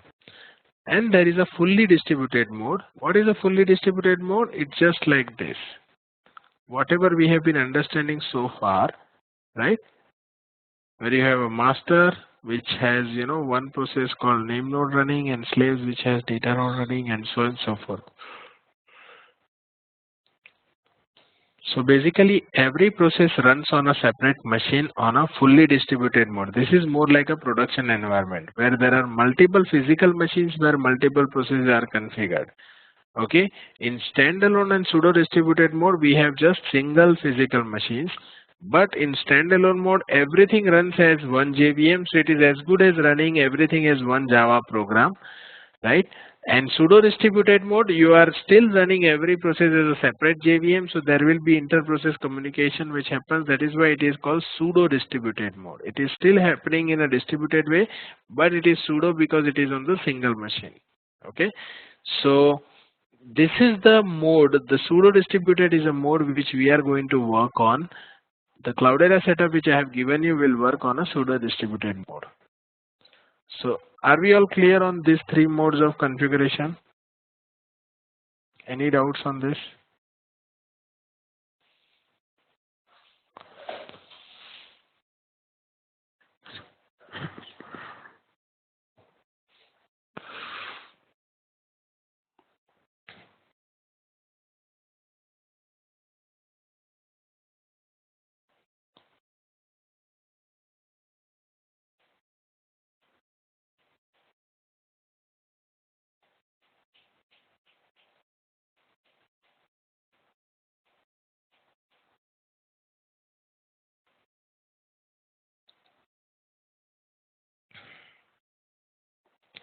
All right. So now let me open a whiteboard and we'll be understanding about the basic architecture on HDFS. So before I move on to that point, I want to be very clear on some of the basic points. For example, these things are not mentioned in any document, but it's important that you have these fundamentals clear on the block level information.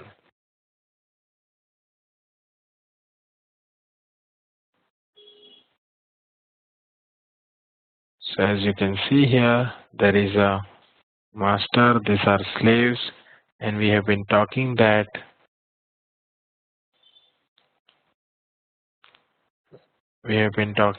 there is a file which is divided into multiple blocks. Each block is stored in the different machine.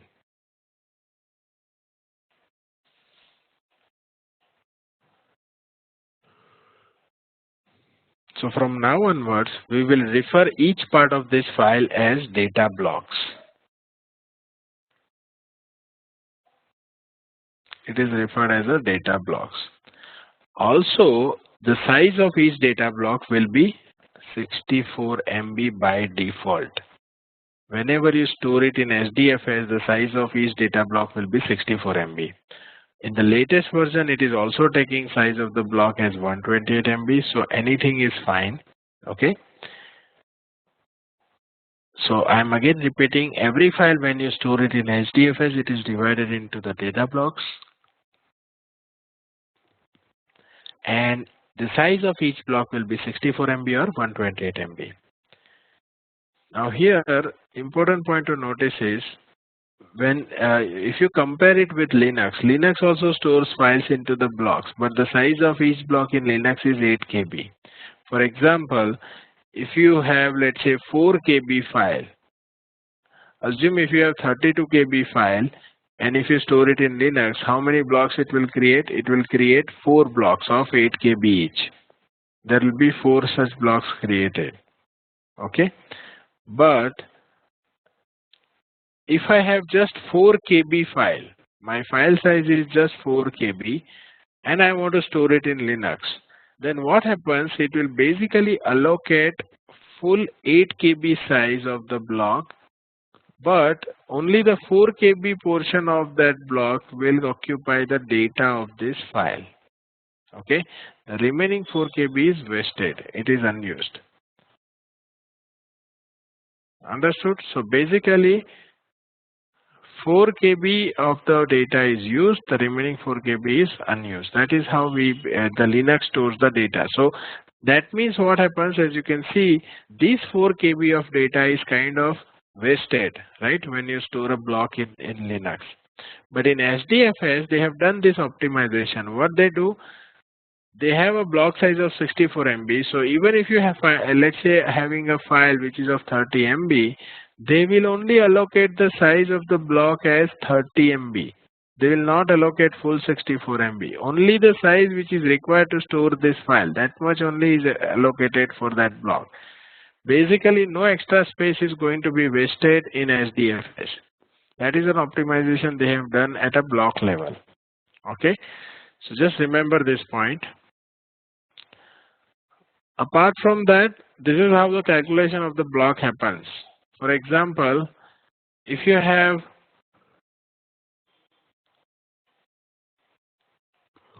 (130 MB file, then how many blocks, considering 64 MB as a default size of the block, if you store 130 MB file in HDFS, how many blocks will be created? So it will create 64 MB blocks, two blocks of 64 MB each, and it will create one block of 2 MB.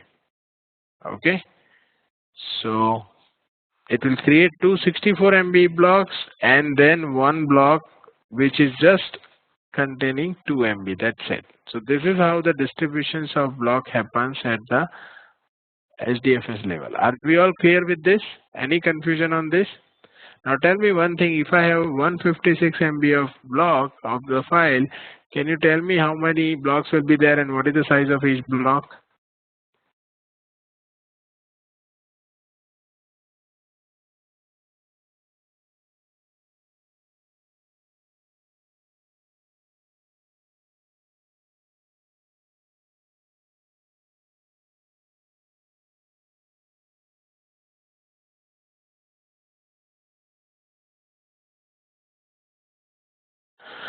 Yes, very good everyone.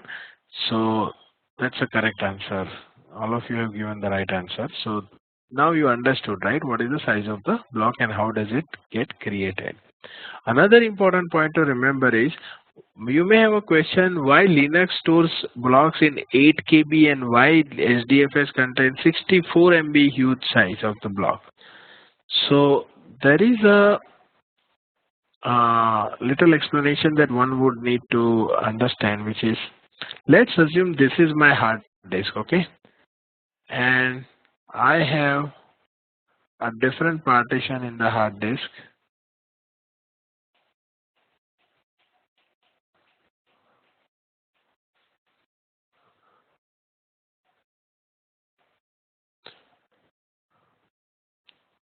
Now assume that I have a file of whatever size. Uh, let's say I have a file of 32 KB. Assume 32 KB is the size of the file, small file, and I want to store it. I will take an example of first Linux. There will be a disk arm which rotates on the disk across sectors to read the data, right? Now, if you store 32 KB file in Linux, as we understood, it will store 4 blocks because 8 KB per block. So it will store something like this, right?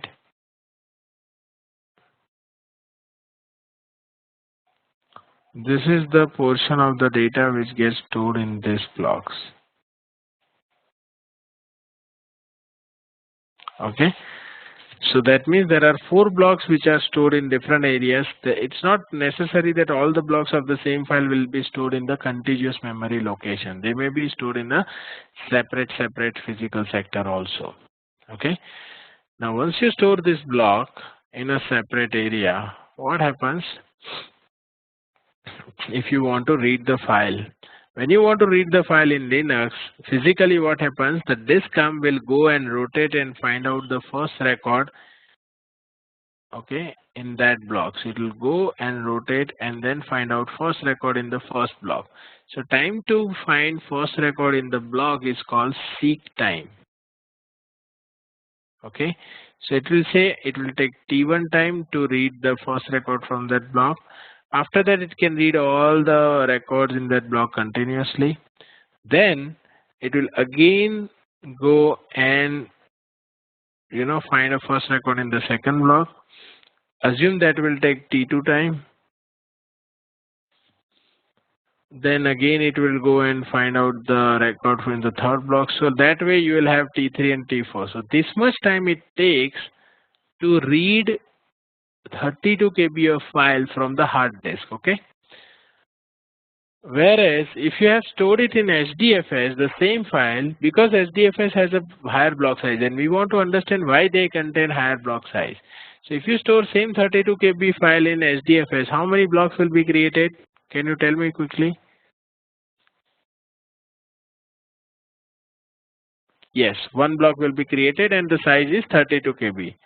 So it will be something like this. There is only one block assumed which is created for HDFS, which will have all 32 KB data. Now what happens, disk arm will rotate and find out the first record in that block if you want to read that block.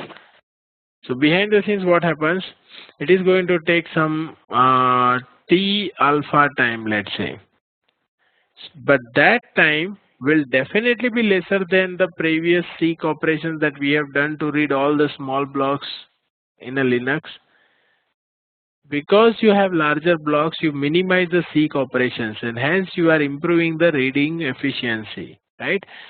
So you can read faster. That is the whole idea of having a larger block size on HDFS. So are we clear on this?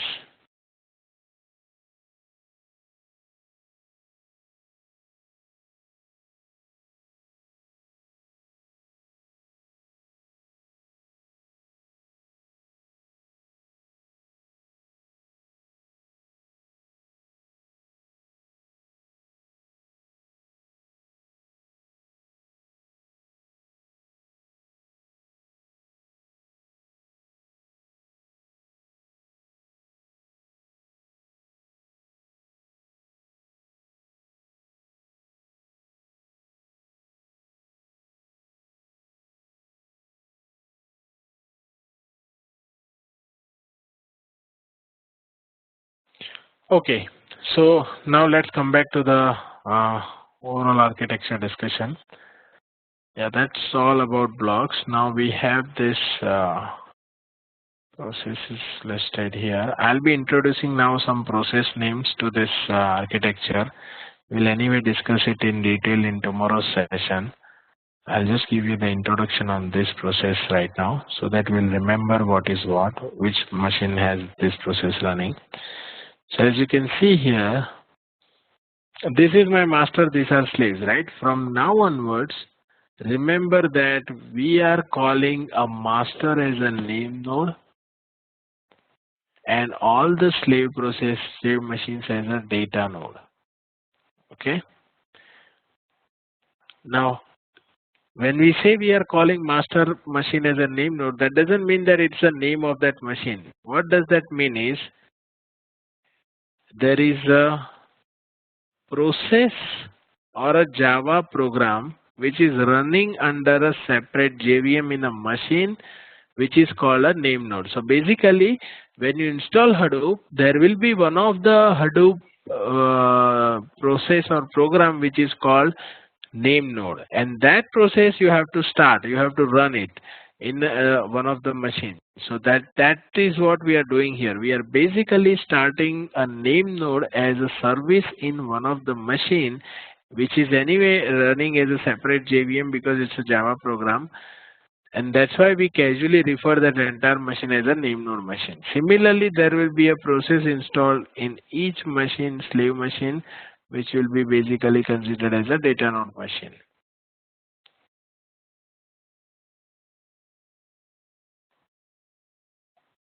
All right. Along with that, so these are all data nodes. This is a name node. On top of that, there is one more machine available in the cluster which is having a process running called secondary name node. We'll understand the functionality of secondary name node in tomorrow's session. But what does secondary? What is secondary name node? So secondary name node, remember one thing, is not a backup of name node. I will repeat, secondary name node is not a backup of name node. That means if active name node goes down, secondary name node will not become active name node and start serving the cluster. Okay, the job, it's a misnomer. Secondary name node's functionality is to do something else, which we will understand it in the next session. Apart from that, let's say if I have a file which is stored in, let's say, two blocks, block A and B. There is another file which is stored in, let's say, two blocks, P and Q. So this is how you can visualize it.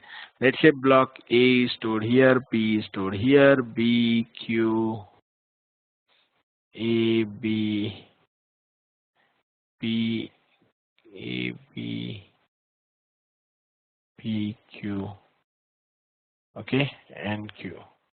Now considering this, what is the replication factor for every block if I have stored data in this fashion? Yes, Nikhil, very good. 3. 3 is a replication factor. Because I have replicated each block 3 times, okay, in the machines, in the slave node machine. And a name node will obviously remember this mapping information. File will have these two blocks, A and B, file 1, and A block is stored in data node 1, right, 3, and 4. Similarly, B is stored with data node 2, 3, and 4. That is one information. Another information is for another file which is file 2, which is having block P and Q, and again it will store that information about, you know, that block, like P and Q is stored where. So it will say P will be stored in the data node 1 or 3 and 4. Q will be stored in data node 1, 2, and 4. Okay, so overall, as you can see, this is how your basically metadata looks like, and it will be stored in the name node. All right. Actual data will be stored with the data node. Apart from that, if you see here, see the data node will just remember what blocks it is storing. It doesn't know about other data node blocks. For example, data node 1 just knows that I have block A, P, and Q. Which means if I want to retrieve any particular file, the data node does not help me to do that. I have to go a name node because name node only has all the metadata information. So any client have to talk to name node to read any particular file data from the HDFS. Okay, so name node is the very important guy because he remembers all the mapping information. So in this case, if name node crashes, I will lose all this metadata information, right? So it is called single point of failure in the cluster. In Hadoop 1.0 cluster architecture, this referred as a single point of failure. But however, in the latest versions of Hadoop, there are multiple name nodes you can configure. One is active, one is standby. So that if active goes down, the standby becomes active and starts serving the cluster. Okay, that is configurable, that is possible in latest Hadoop versions, not the older versions. Not the series 1.0 series, but it is 2.0 series. Apart from that, every data node will send a heartbeat signal to the name node. Every data node will send a heartbeat signal to the name node saying that I am alive in the system.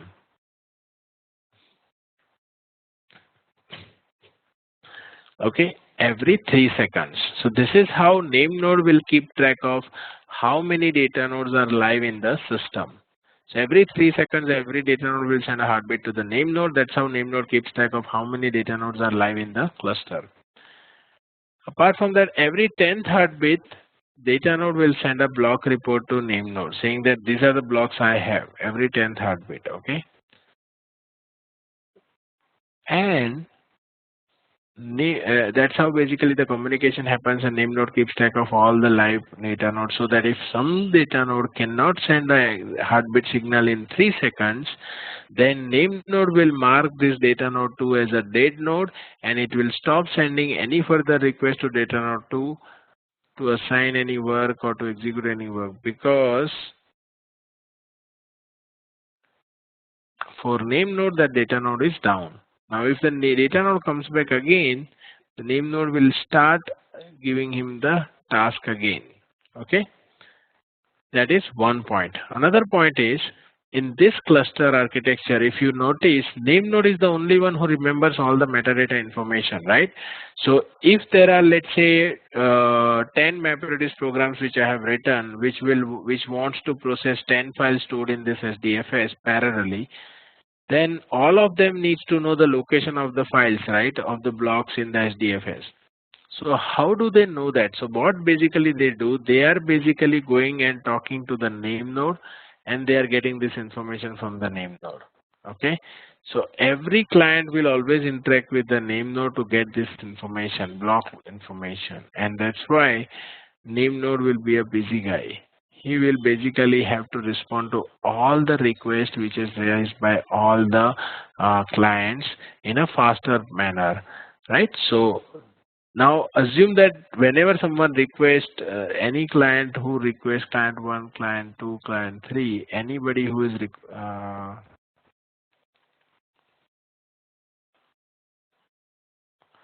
requesting to read any file, name node has to look into the metadata information. Then it's like if it would have stored this data in the file, it has to open the file, read the data, then close the file and give the response back, which is like time-taking activity if you do disk IO every time. So that is not a very efficient solution in terms of giving a faster response. So what name node does is it will basically keep all the metadata information in RAM, in the memory of this machine.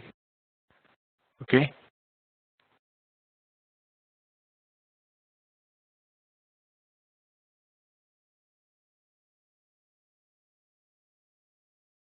Okay. So name node, instead of that, will keep all the metadata in memory, and that's why the machine where you configure name node will need higher RAM. Remember that. It needs higher RAM because it keeps all the metadata in memory so that it can, whenever client requests to read a file, it will read it from the memory and start responding it. So it will be much more faster. Okay, but just by keeping all the metadata in memory is also not a good idea, because if name node crashes, I will lose all the metadata from memory. So name node will also periodically take backup of this data into a file called fs image. It will basically periodically takes the backup of this data in the file fs image, and there is a process called checkpointing, which we are going to understand in the next session, where we'll understand how this fs image will be created. I'll be explaining that in that first topic in tomorrow's session, but right now just remember this much. Okay? Yes, Shiva, definitely, that's true. So is everyone clear as of now? Any doubts on this as of now, whatever information I have shared on this architecture?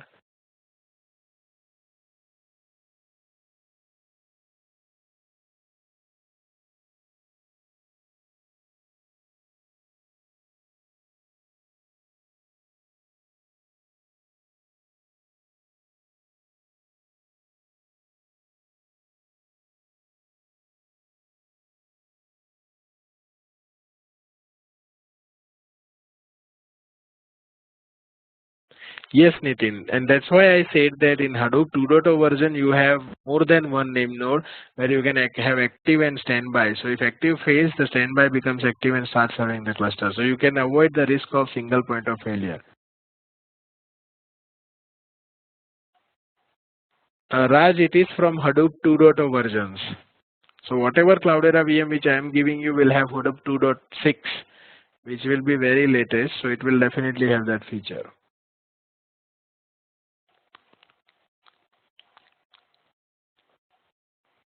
Okay.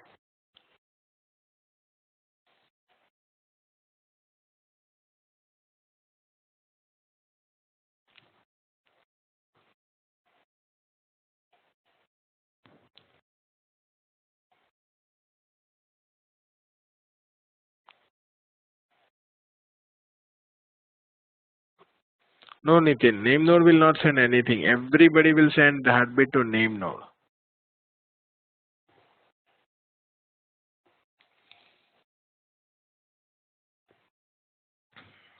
Okay. Any more questions anybody has?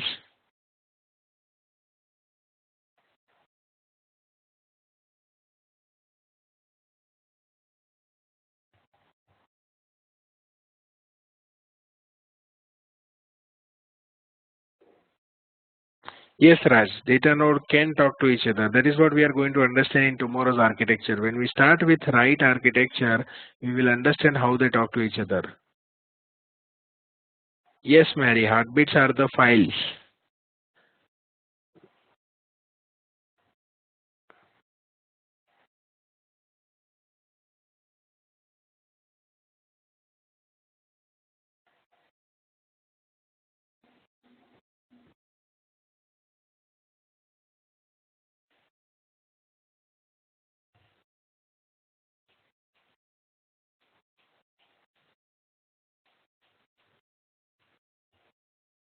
Yeah, definitely, Nitin. All right. So what we can do is we can take a break here. We can call it a day now, because we need to understand few more interesting architectures, and that needs a lot of time. So let's start it with tomorrow fresh, and we will get into that. And tomorrow will be very interesting, because we will cover these architectures, we'll cover how the name node takes a backup of fs image. So it will really give you a thorough knowledge on HDFS, and I will be covering some architectures which are not there as part of Simply Learn. Okay. So which is just like which will help you to understand much more in detail about that. I'm sorry, what are you saying, Raj?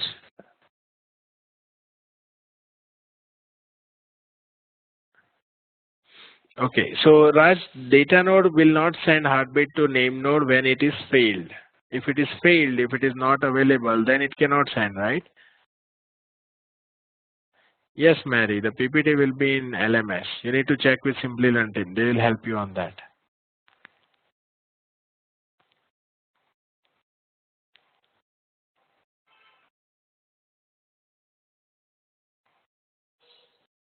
Raj, are you clear with your question?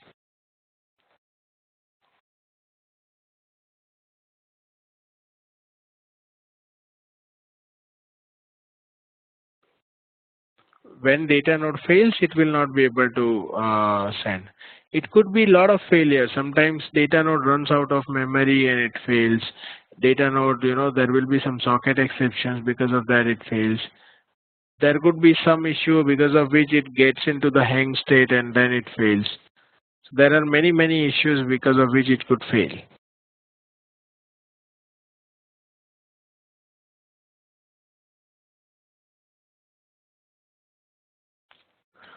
Okay.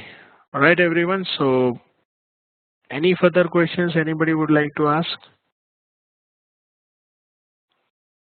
Yes, Swaraj, I will send you that. As I said, I will send you on the email which you have shot.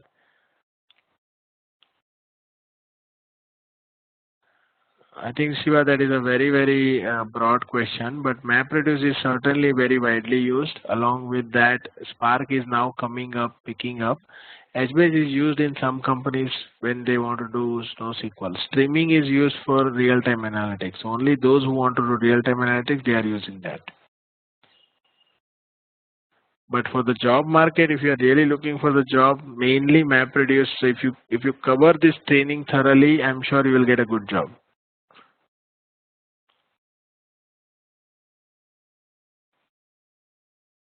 Yes, Mary, that's right. Yes, that is true. Okay.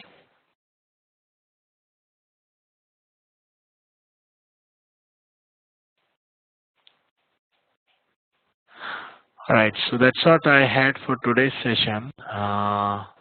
Let's meet tomorrow at the same time, and we will resume the sessions with a lot of architecture discussions. It will be like much more learning to in tomorrow onwards. All right. So thank you everyone, and see you all tomorrow at the same time. I'll be closing the session now. Thank you. Have a good day, everyone.